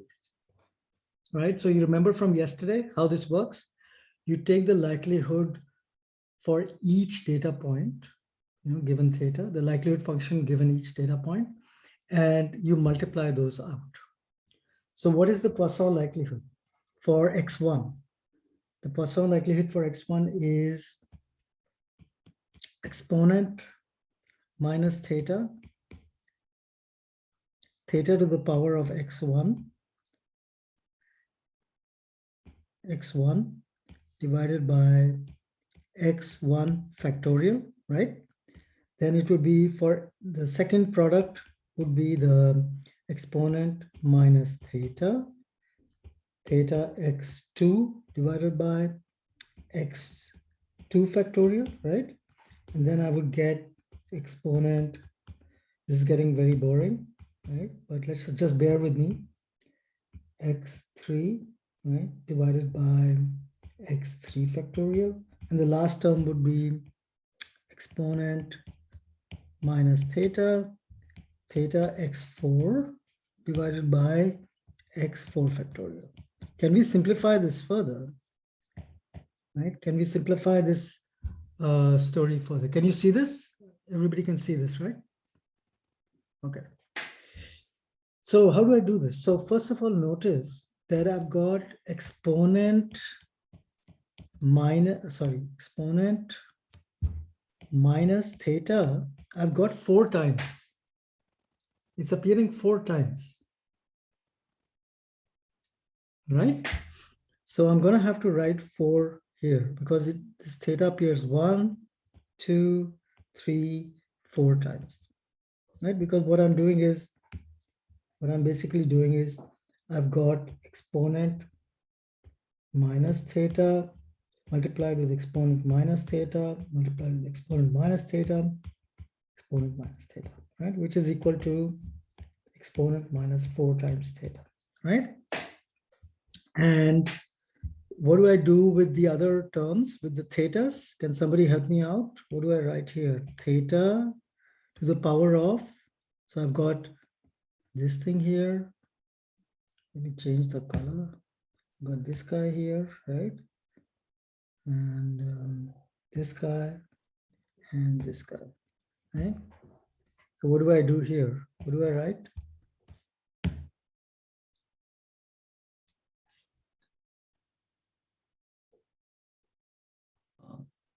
Theta to the power of x1 plus x2 and so on. And so on, exactly. So I could write that in a simplified notation. I could say I going from 1 to 4, right? X sub I. You guys agree with me? It's all good, right? What is left? All we are left with is the normalizing constant, which is x1 factorial multiplied with x2 factorial and so on. So I'm going to write, instead of the sum notation, I will write the product notation, the product going from 1 to 4, right, of x sub I factorial. That's it, right? If I have multiple data points, I can write the likelihood function in terms of this. Oh, sorry, I meant to include this, yeah, in terms of this term here, okay? So what's going to happen now? If I multiply this likelihood, this is the likelihood for 4 data points.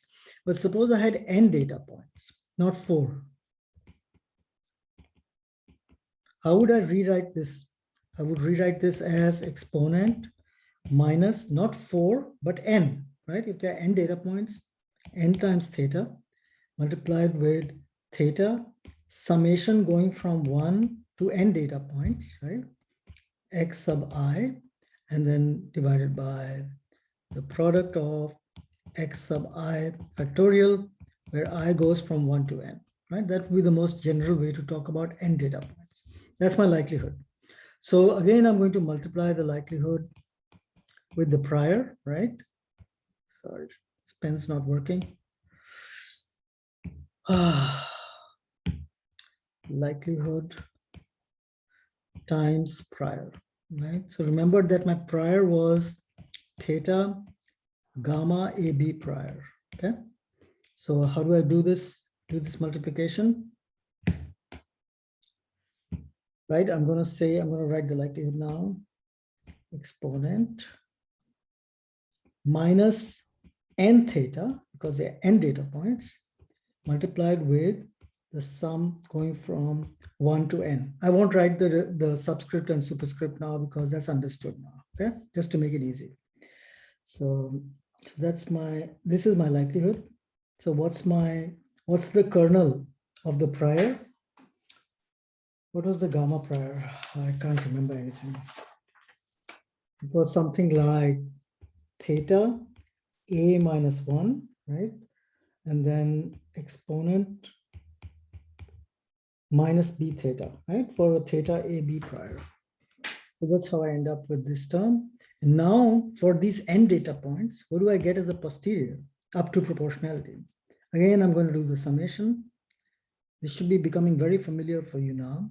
So for the exponents, what do I end up with? Minus n theta plus, okay, minus b theta, right? I'm going to simplify that later. And then I have theta sum of x sub I plus a minus 1, right? Yeah, that's it, right? So now I end up with a simplification here. Take out exponent minus theta n plus b and theta sum of x sub I plus a minus 1, right? So what this means is that when I have n data points, the posterior will have what form? What will be the posterior? The posterior, the a parameter will be a plus sum of x sub I for n data points, right? And the b parameter will be updated to b plus n. Remember that it was earlier, it was 1, b plus 1, right? That's because it was only 1 data point. So now I have n data points. So this is my posterior. So notice what's going on here. All this looks really complicated, right? This looks so scary if you look at all this, but actually all I'm doing is addition. I'm just adding exponents. I'm not doing anything dramatic. This is not complicated math. It just looks complicated. But what it's giving us is something very powerful. It's telling us what the posterior distribution looks like. It's a gamma distribution, okay? All right.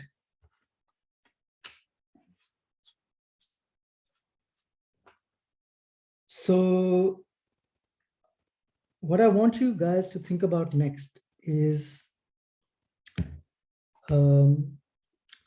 practical application.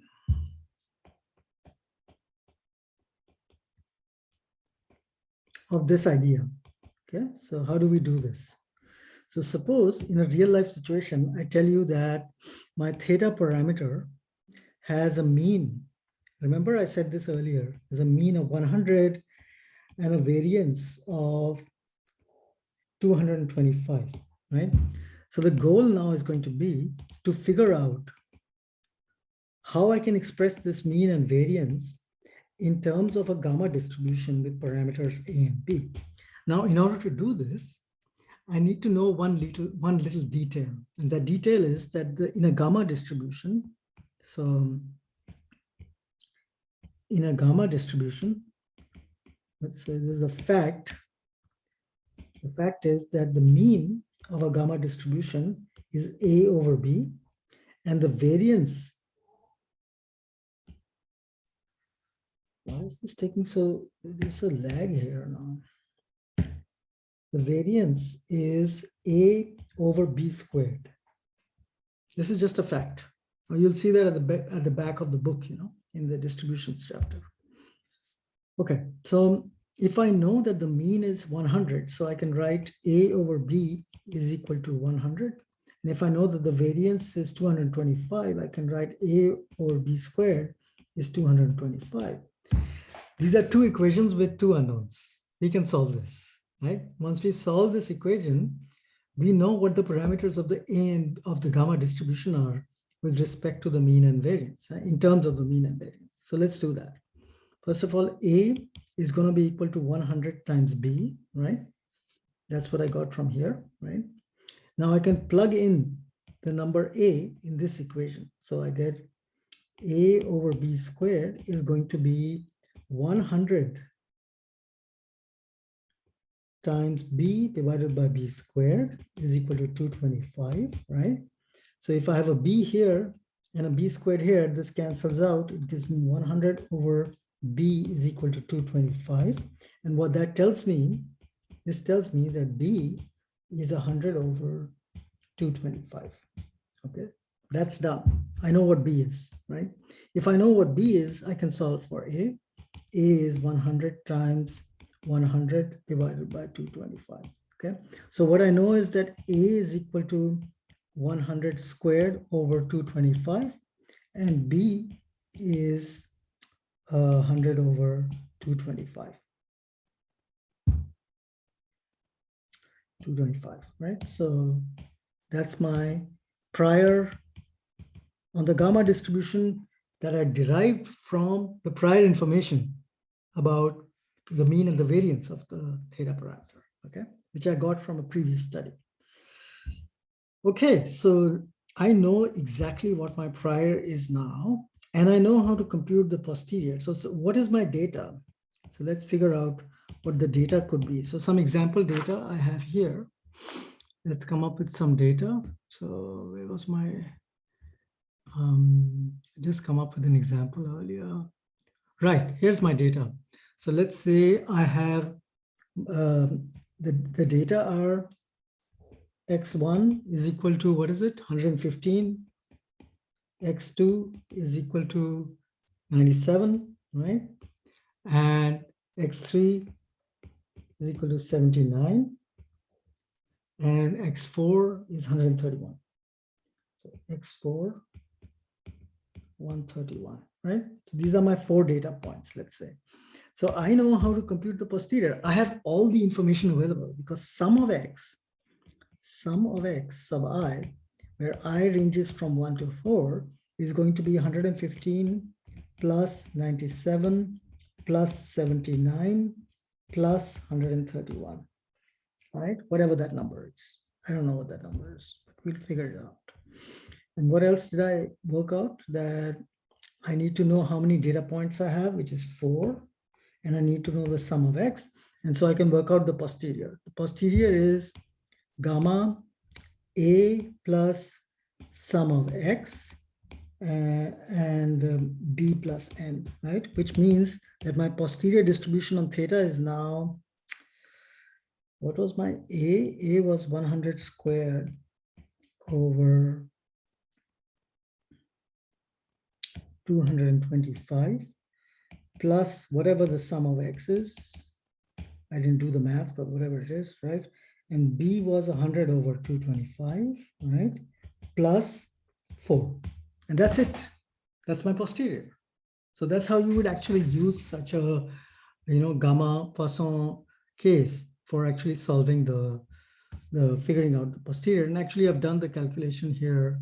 So you see that this is what the posterior looks like. And you can plot this posterior and you can plot the prior side by side to see what the prior and posterior look like once you have the data. Shall we do that? Let's quickly do this. Okay. Let's get a feel for this. It's always important to get a feel for what you're trying to model here. So my theta parameter is going to range from, let's say, 0 to 500, let's say, by just creating a sequence of numbers. And then I'm going to plot this theta in terms of a gamma distribution. So again, I have a d gamma available for the theta parameter. And what are these things called? Sorry, the parameters of the gamma. I can't remember what they're called in R. I have to check this. Sorry, just a second. D gamma. They're called shape and something else. Oh gosh. Shape and rate. All right, so shape and rate are what they're called, I think. So. I hope I'm not messing this up. And then, so what was it? Alpha, the A parameter is the shape parameter, which is 100 squared over 225. And the rate parameter was 100 over 225. I think that was the case, right? So if I plot this, let's see what it looks like. This is the prior distribution. This is the prior distribution on the theta parameter, okay? Now I'm going to plot the posterior. How do I do this? Theta, I'm going to just copy this over and right. So I'm going to have to update this parameter to the sum of x. So what was the sum of x? It was 422, right? So 422 is the sum of x, and b plus n would be b plus 4, sorry, 4 here, right? And so if I add this line, will this work? Is it lines or line? I don't remember now. Yeah, that's it, right? So if I just increase the y-axis, y goes from 0 to 0.05 or something, let's say. Right? It's not even, that's not good enough. So let's say 1. Right? So this is much better. So we see this now. What we are looking at now is the prior and the posterior side by side. The prior is the more flatter distribution. This was the prior that we derived from the mean and variance. And the posterior, you just figured out given the data that we had using the closed form solution that I just derived for you over here, right? This closed form solution. So this is how you would apply such a Poisson gamma situation in a real life situation, okay? Okay, any questions on this? Is this making sense? Okay. What I'm showing you is how these conjugate phones can be used in practice. With the beta binomial, it would be the same, right? You define an A and B prior on the probability parameter theta. And once you get your K number of successes in n trials, you're done. You can compute the posterior, which will be a beta distribution. Okay. If this is clear, then I want to now talk about a very interesting and important point, which is that the posterior mean, the mean of the posterior distribution is weighted mean. Oh, excuse me. Yes. If you are using the Blackboard, if you could forward that, yeah. Sorry, I forgot to do that. Is a weighted mean, right? The posterior mean is a weighted mean of two things. The prior mean the prior mean, which I will call M, okay, and the maximum likelihood estimate, which is the sample mean. If you remember yesterday's lecture, the sample mean is always the maximum likelihood estimate, right? So the posterior mean, the mean of this posterior distribution, for example, will be a weighted mean of the prior mean and the maximum likelihood estimate. I will now prove this, okay? Proof. It's a super simple proof. There's no drama going on here, okay? So to, sorry, to demonstrate this point, what we need to know is that the posterior mean of a gamma is going to be A star over B star, right? Where A star and B star are the posterior parameters of the gamma. So what was A star? Do you guys remember? Was it A plus sum of X? Is that correct? Something like that, right? And B star was B plus N, right? Something like that. All right. So one cool fact, this is a statistics trick that we use a lot in derivations, is that whenever you see sum of X, where X ranges from 1 to N, right? You can rewrite this as N multiplied with the sum of X sub I from 1 to N, divided by N. You're multiplying and dividing by N. So it's the same thing as sum of X. But this term should look familiar to you. What is that term? Arithmetic mean. That is the arithmetic mean. That is the sample mean. Therefore, you can write sum of X. I'm dropping the subscripts and so on now, as N times X bar. Would you agree with me? Cool fact, right? We're going to use that now. So look at this.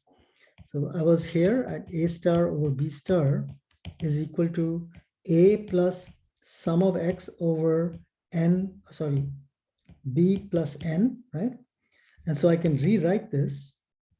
There's a big lag here as A plus N times X bar divided by B plus N. Very, very interesting. Now see what happens next, okay? So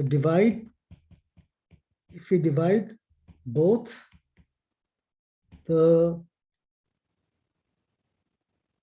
numerator, right, the upper part of that fraction, and the denominator, the lower part of the fraction, by B, let's see what happens, right? I get A plus N times X bar divided by B, and B plus N divided by B, right? That's exactly the same equation as this one here, because I just divided both the numerator and the denominator by B. But when I do that, I get a very interesting result. Okay, so what happens if I unpack this numerator? I will get A over B, right, plus N over B times X bar in the numerator, and in the denominator I will get 1, because B over B is 1, plus N over B, right? So what's interesting about that, do you guys remember what the mean of the prior distribution is? The mean of the prior,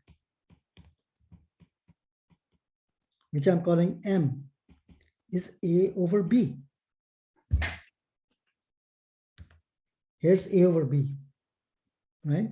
So this equation can be written as,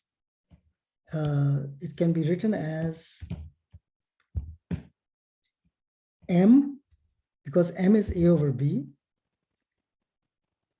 times 1, because anything times 1 is itself, right? Plus N over B times X bar, right? Divided by 1 plus N over B. What is interesting about this equation is that these things here, 1 and n over b, are weights, right? I'll call the first one weight 1 and the second one weight 2. The second one is n over b, right? So what this equation amounts to is that I've got m multiplied with the first weight, x bar multiplied with the second weight, right? And then divided by W1 plus W2. And that is a weighted mean. It's a weighted mean. And it's a weighted mean of the prior mean, and the maximum likelihood estimate. This is an incredible fact, right? Because what this means is the following. So let me rewrite the equation again. Mean times 1 plus n over b times x bar, maximum likelihood estimate, divided by 1 plus n over b, right? So imagine what happens if n goes to infinity. Or in other words, n becomes very, very large. If you have a lot of data, what will happen to this term? Which of these two terms will dominate when n becomes very large, right? What will happen is that this number will become very, very large, right? This number will be very, very large, right? So what that means is that you're going to be doing m over 1 plus some very large number n here. This will become very small, practically 0, right? And this term here, the right-hand side term, will be dominated by n, right? So this will become very large, n x bar over 1 plus n b, right? Sorry, I don't know what's happened here. Why did I get a ruler suddenly? I didn't want this. Yeah. So this term will dominate. So the maximum likelihood estimate will dominate in determining the posterior mean if the sample size is large. This answers a question that came earlier from one of the students. Okay. Now, what happens when n is very small? Okay, n approaches 0. Well, it's not going to approach 0, but let's say it gets very small. Okay, so when you're collecting data, suppose you have very small n. Then what's going to happen is that the term m is going to dominate, not the term x bar. And that's because the term m is going to be 1 plus n over b. This number is small, right? This number is small. And so this term becomes almost irrelevant in this picture. And the prior mean becomes dominant.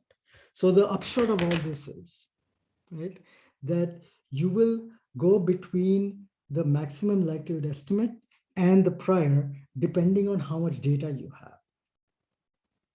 The amount of data is going to determine whether the posterior mean looks like the maximum likelihood estimate or whether it looks like the prior mean. I already showed this to you graphically in the beta binomial case, but now I'm demonstrating to you that there's an analytical, way to think about this also in terms of weighted means. And this fact that the posterior mean will depend on the amount of data that you have is going to hold no matter which model you fit in the future. You're going to fit much more complex models in the future. And so this situation will hold, okay? This will hold true for every case that we ever study. And this will have very important implications for statistical inference, as we will see in the coming days. Okay, so these are all calculations I just did to demonstrate this point. And here in these slides, I've just derived all this for you, which I just did on the blackboard. And the important thing to remember is this relationship between the prior mean and the maximum likelihood estimate as a function of the amount of data that you have. Okay. Of course, I didn't mention anything about the B parameter and so on, but of course that parameter will also have an impact. So you've seen that before. And the most interesting thing about the priors will be that the variance of the posterior, right? The posterior distribution's variance is actually defined, as I said earlier, is A over B squared. So for the posterior, it will be A star times B star squared, A star divided by B star squared. And so if I write out A star here and B star here, what you'll notice is that what will happen to the variance as a function of sample size is that as n becomes larger and larger, the posterior variance will approach 0. So this answers the question that a student had during the earlier part of this class, right? The more data you have, the tighter your posterior will be. Right? So what's important about data is that it's going to reduce your uncertainty about the posterior distribution. And this has basically life-changing consequences for us. This is an extremely important point to appreciate. If you take nothing away from this course, you should at least take away an appreciation for uncertainty quantification, right? So think about this in life and death situations. Okay, in psycholinguistics, nobody cares, you know, if you get a subject relative coming out harder than an object relative, who cares, right? But in medicine, you should care, right? So suppose we're talking about survival probability, right?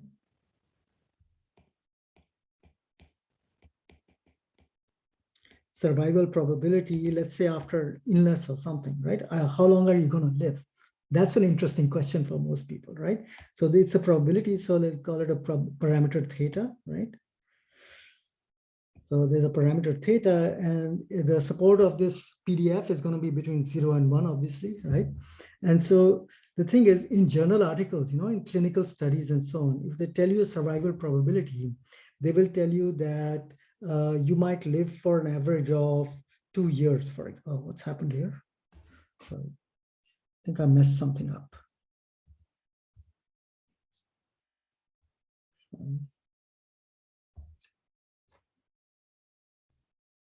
Right, so I might say something like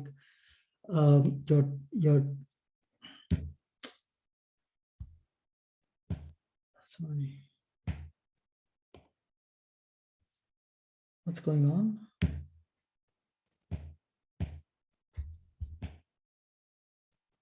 Sorry, one moment. I don't know what's happened.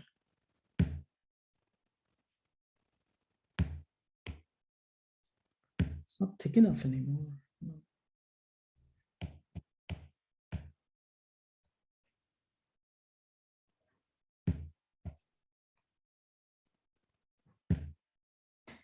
Why did this stop working? I'm not sure. Okay, this is better, right? So theta is the probability of survival. You might see in clinical studies something like your survival probability is 25%, right? There's a 25% chance that you will survive, for example, an operation or something. This is an average, right? If you don't know the uncertainty on that estimate, you can't interpret that average because the uncertainty could be between 0 and 100%. That's a very high uncertainty. But if I tell you that your probability of survival is 25%, and I'm 95% sure that the range is between 22 and 28%, for example, right? This is a very tight estimate. And this is a low variance posterior on that parameter. This is a very informative estimate. The mean is the same in both cases, 25%, but the uncertainty is completely different. And this has very dramatic impact on the kind of inferences that you can make from your data. This is why I keep ranting on about the fact that the significance of a result is completely uninteresting per se, right? So let me show you a practical example of that. So this is a famous study in psycholinguistics that was published in the Journal of Memory and Language. And what happened in this study was that they reported a significant result, right? So just because the result was significant, they got overexcited and they claimed that they had found something. They made a discovery claim, right? So let me show you what their result was. This is from one of my own papers. I tried to replicate the results just to demonstrate the problem, right? So what you're seeing here is a 95% interval, right? That tells you the range of plausible values of the effect. You see that 0 is not in that range. So this is a statistically significant effect. This is what they published in their paper, okay? But look at the range of uncertainty on that estimate. This is a posterior distribution. It ranges from, let's say, 10 milliseconds to 150 milliseconds. That's a lot of uncertainty. That's a lot of uncertainty on that estimate. When I tried to replicate this experiment, these are my estimates. That experiment was not representing anything true about nature.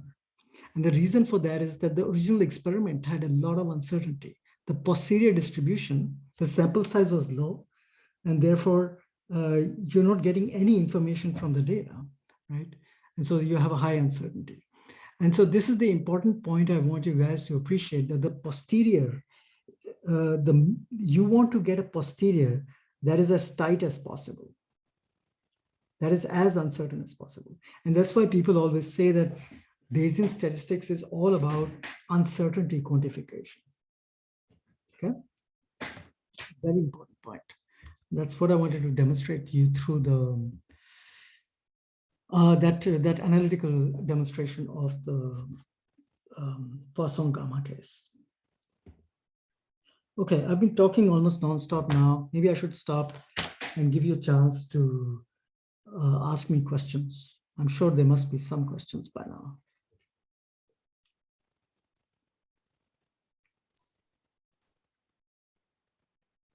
I'll give you a minute to gather your thoughts. I'll just get something to drink. My throat keeps drying out.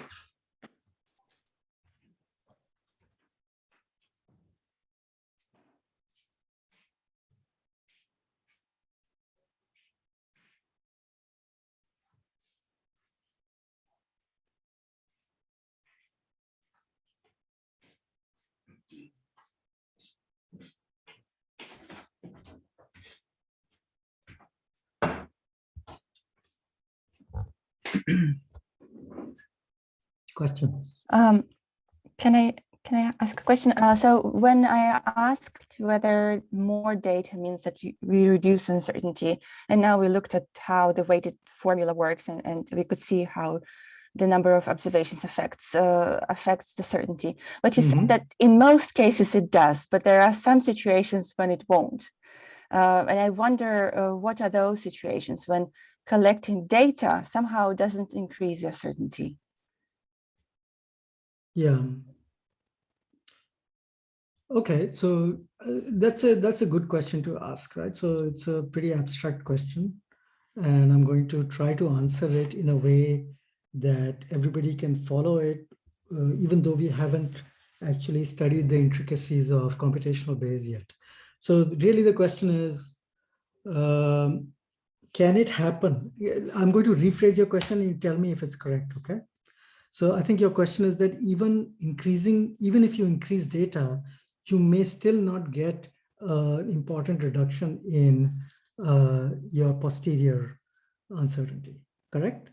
Yes. So I'm thinking about situations when, for example, there is enormous variance in the data, right? So yeah. So okay, so this is an interesting question. I think it's worth spending just a few minutes talking about this. So so all of you are familiar with linear mixed models, I think, right?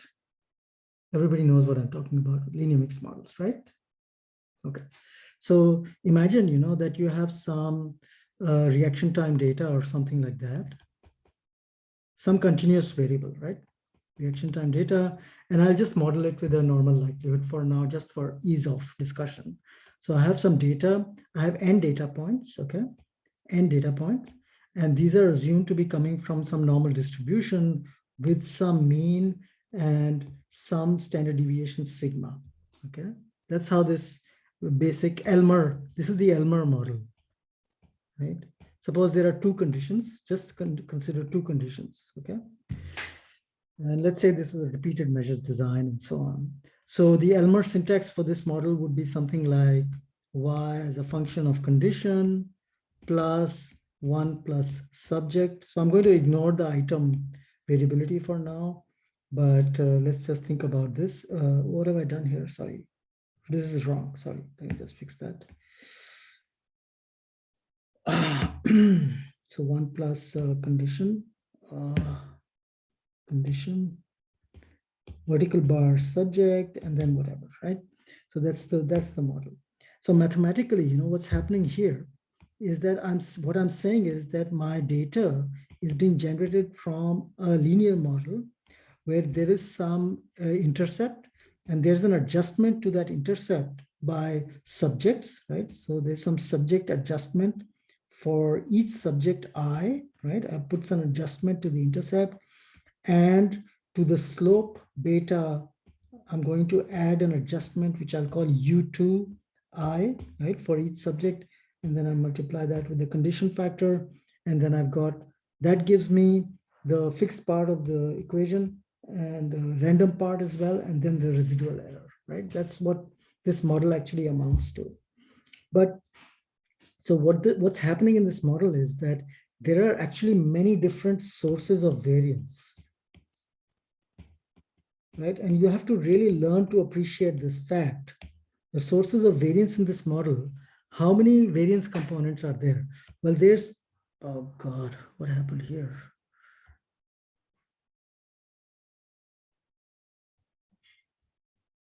I don't know what keeps happening to this thing. It just suddenly,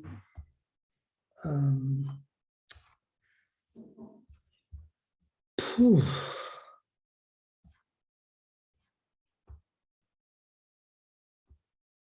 This is not this was not what I was working on. I think, was it here?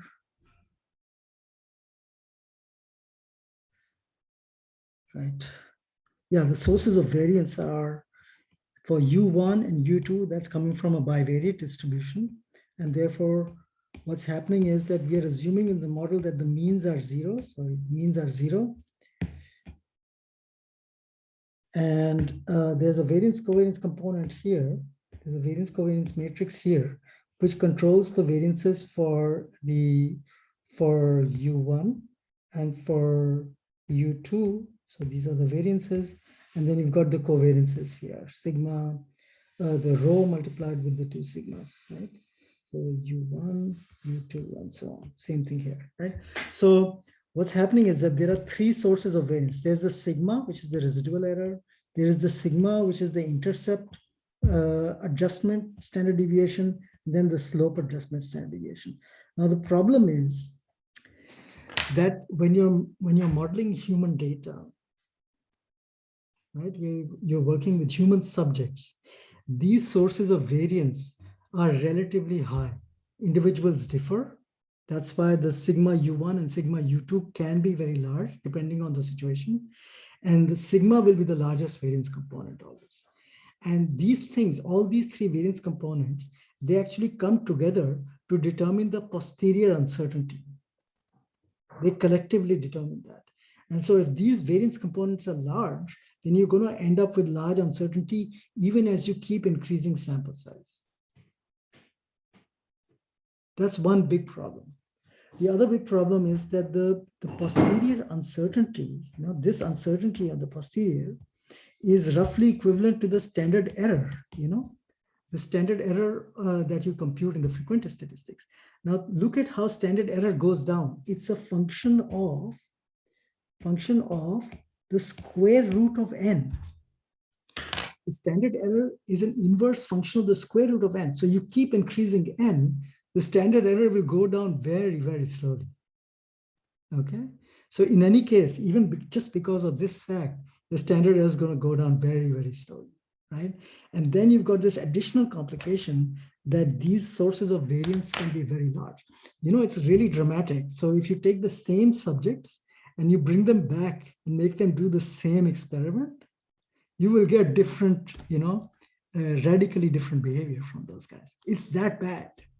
But that's the price you have to pay if you're going to study human subjects, right? So you have to be ready for that uncertainty, right? And so the practical consequence of that is that when you do research, when you publish your results, you should be willing to accept that you may not have found the truth. It's fine. You know, the reason that you should be willing to do that is that after there is enough data available in a particular field for this particular topic that you're studying, you can then do a meta-analysis, and then you can get pretty good information of what the average effect is. Okay, but it will take time. There are no magical solutions to this problem, right? And so what we do in my research, what we do is we wait till there's a lot of data available from other people also, right? And then we do a meta-analysis and we figure out what the best estimate is. And we can get pretty tight estimates from the collected data. We could never collect that much data in our lab, even though I have almost infinite money right now. You know, I still can't do it. There's just not enough time, you know. So that's the bottom line. And I think it's okay to learn to live with the uncertainty. That's okay. And it's not such a bad thing. It's life, basically, you know. Thank you very much. Yeah.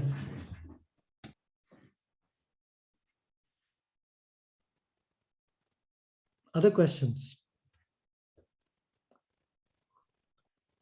I have a question following the Asia's question.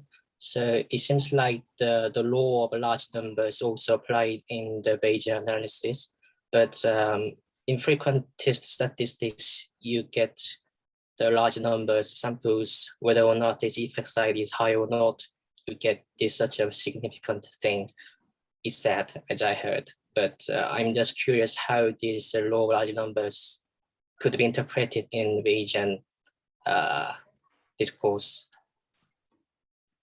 Can you define the law of large numbers? What is the definition? It means that when you collect the more samples, you get means which could be converged. Yes. So, okay. So basically what you're saying is the following. Let me draw the picture for you, okay? Can you guys see this? Right, so on the x-axis, I have sample size, right? And so what I'm doing is I'm increasing sample size incrementally. Okay, it's going off to infinity, right? And this is the true mean, let's call it mu, that you're sampling from. What's going to happen is that when you have a smaller sample size in this range, your mean can fluctuate a lot, right? But as the sample size gets larger and larger, the mean is going to, this is the frequentist way of thinking, okay? In the frequentist paradigm, the fact is that you will get closer and closer to the true mu as your sample size goes up. That's the law of large numbers here, okay? So the question is, does this law apply in the Bayesian paradigm or not? After everything that I've told you today, what do you think the answer to that question is?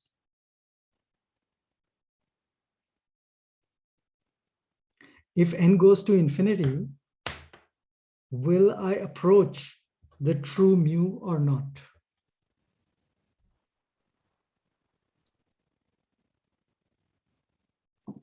I guess, yes.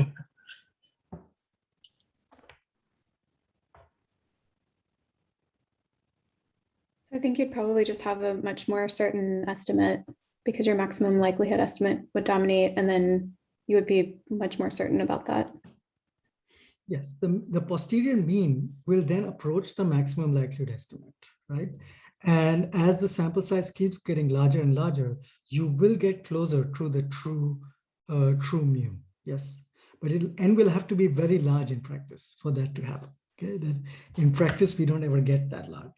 So sure, that this will happen, but don't forget the role of the prior in in the Bayesian analysis. The prior is going to play a rather important role.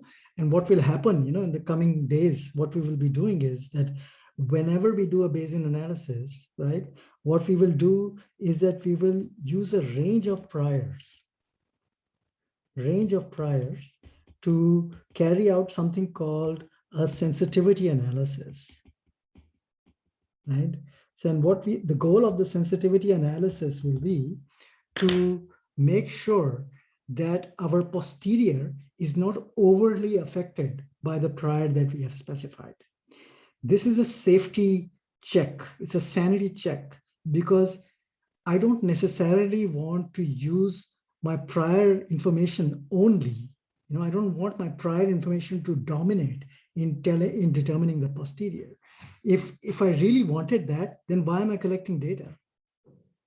Right? I will learn nothing from the data if I do that.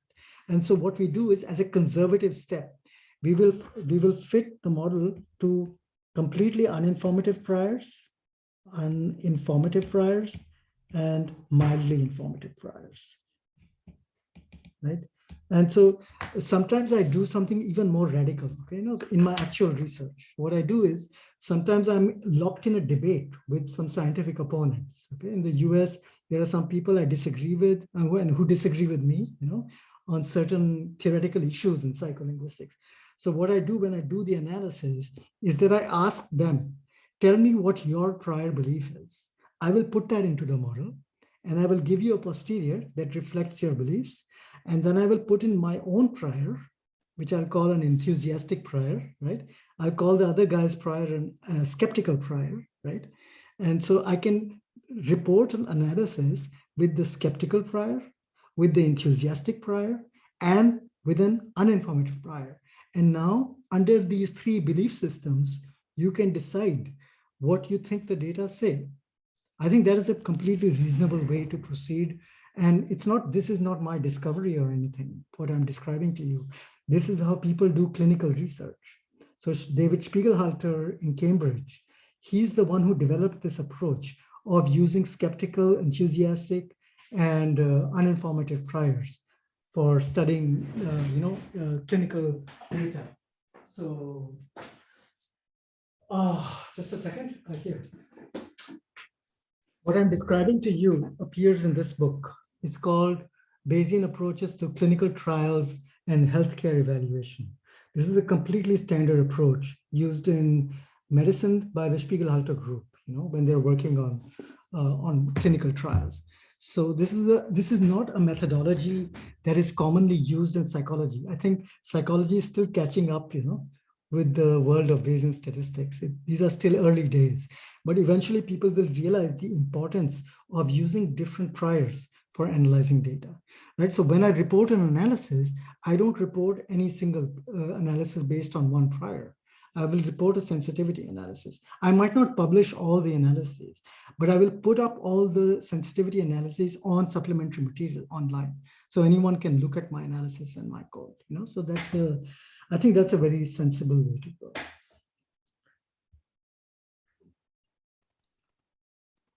Okay, thank you very much. Sure. This is adding more uncertainty to the uncertainty reduction, right?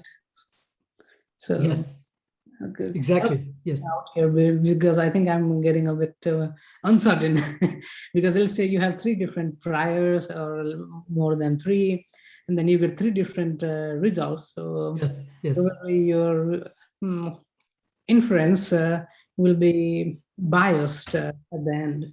So your uncertainty reduction. So which uncertainty reduction should a reader believe, or how the field is? I just lost you. Here I'm a bit like, so you have three different priors and you get a result, and then after that how is the field gonna progress? Because how will you find as a researcher what is the true truth in the nature? Okay, so can you suggest to me any approach that would allow you to find truth in nature? Well, at the moment, what is the alternative approach? The short answer is I don't know, because I'm getting more uncertain. It seems like we are getting more uncertain at the moment when we are trying to reduce the uncertainty, right? The approach is uncertainty reduction while doing Bayesian analysis. Mm-hmm. And coming from the frequentist background, this is a moment of disillusionment, so to say. Wait a minute. So coming from the frequentist paradigm, what would you do in the frequentist paradigm that would give you more certainty? The point of view would be, okay, we just get a certain, let's say, a mean, and then it will say that, okay, whether or not it is different from 0 or the null hypothesis testing, and then, okay, we found out a certain number, and this is different or not different from 0, and then, okay, this is the truth or approaching truth. And so you would conclude that you have found the truth. Is that right? We are approaching truth as we collect more evidence. Oh, if you keep collecting more and more evidence, if you have more and more data in the Bayesian paradigm, it will not matter what the prior is after a while. If you have enough data, as n approaches infinity, it will be the same as in the frequentist paradigm. You will approach the truth, no matter what the prior. Okay. So, but neither in the frequentist paradigm nor in the Bayesian paradigm will you ever have enough data in practice. That's never going to happen. Not in the kind of applications that we work in. So I'm talking about human data, right? If you're working on physical materials or something where you can get very low variability in the measurement, that's a different story. But in clinical trials, in medicine, in human behavior, you're going to get a lot of variability. You will never have enough data. So that is a problem that you have to learn to live with. Now, the point is that, you think that with the frequentist paradigm, if 0 is not in the interval and you get a significant effect, you found something. But that's not true. Mm-hmm. You're still looking at noise, right? So whether just moving away from the Bayesian paradigm to go to the frequentist paradigm because you think you get some information, that is just an illusion. And I mean, this is actually, just let me spend 1 minute on this, okay? So just want to quickly explain this point to you. So this is that same paper. I've got a little demo here that I want to show you guys. It's worth thinking about this for 1 second, okay? So basically the problem is this, right? So if this is the typical situation that we have in psycholinguistics. So you will often see papers in cognition and JML published with sample sizes like 20. If the effect size is, let's say, 15 milliseconds with a standard deviation of 100, like a reading study or something, then your power is 10%, the frequentist power, That means you have a 10% chance of detecting the effect. So what will happen, Pratik, is that if you repeatedly run experiments, there are 50 simulated experiments here, and I've sorted the result of the frequentist analysis, right, by magnitude. What you will find is that most of the times the results will be null results. Those are the black triangles. But whenever you get a significant effect, those are the circles. Those are the significant effects because 0 is not included in the confidence interval, okay? You will notice that all the significant effects, 1, 2, 3, 4, 5, and 6, they are extremely bad estimates of the true effect of 15 milliseconds. This black line is the true effect. And what you notice is that all of the significant effects are misestimates. So they're all biased, Pratik. So basically, any significant effect you get is going to be total garbage. And so the sense of security that you feel, when you get a significant result, it's an illusion. It doesn't give you any information. Because if you rerun the experiment, you will either get, sometimes you'll even get the wrong sign of the experiment. You will have seen this in, for example, in Damberg and Keller, 2008 cognition paper, they get the wrong sign of the dependency locality effect. It's a significant effect. That's because they have 10 subjects in their study. Yeah. So this is a real problem. This is not a fictional situation. So the point is that you're right that at the end of an experiment, you might be left with a lot of uncertainty about what you have learned. But that's the nature of the beast. It's not a frequentist or Bayesian thing. You have the same problem, no matter how you do it, you know. The advantage of the Bayesian approach is that A, you can bring in your prior knowledge into the story, and B, you can look at the effect of competing beliefs quantitatively in looking at the posterior, right? And so that's the idea that we will build on in the coming days. And I will unpack this idea in more detail. I know that it's quite shocking if you're coming from a frequentist paradigm to see things in such an uncertain perspective, but you will get used to it as you see more and more examples. Sorry, I have a very short question. Because in the frequency analysis, there also confidence interval can represent some uncertainty about the result, right?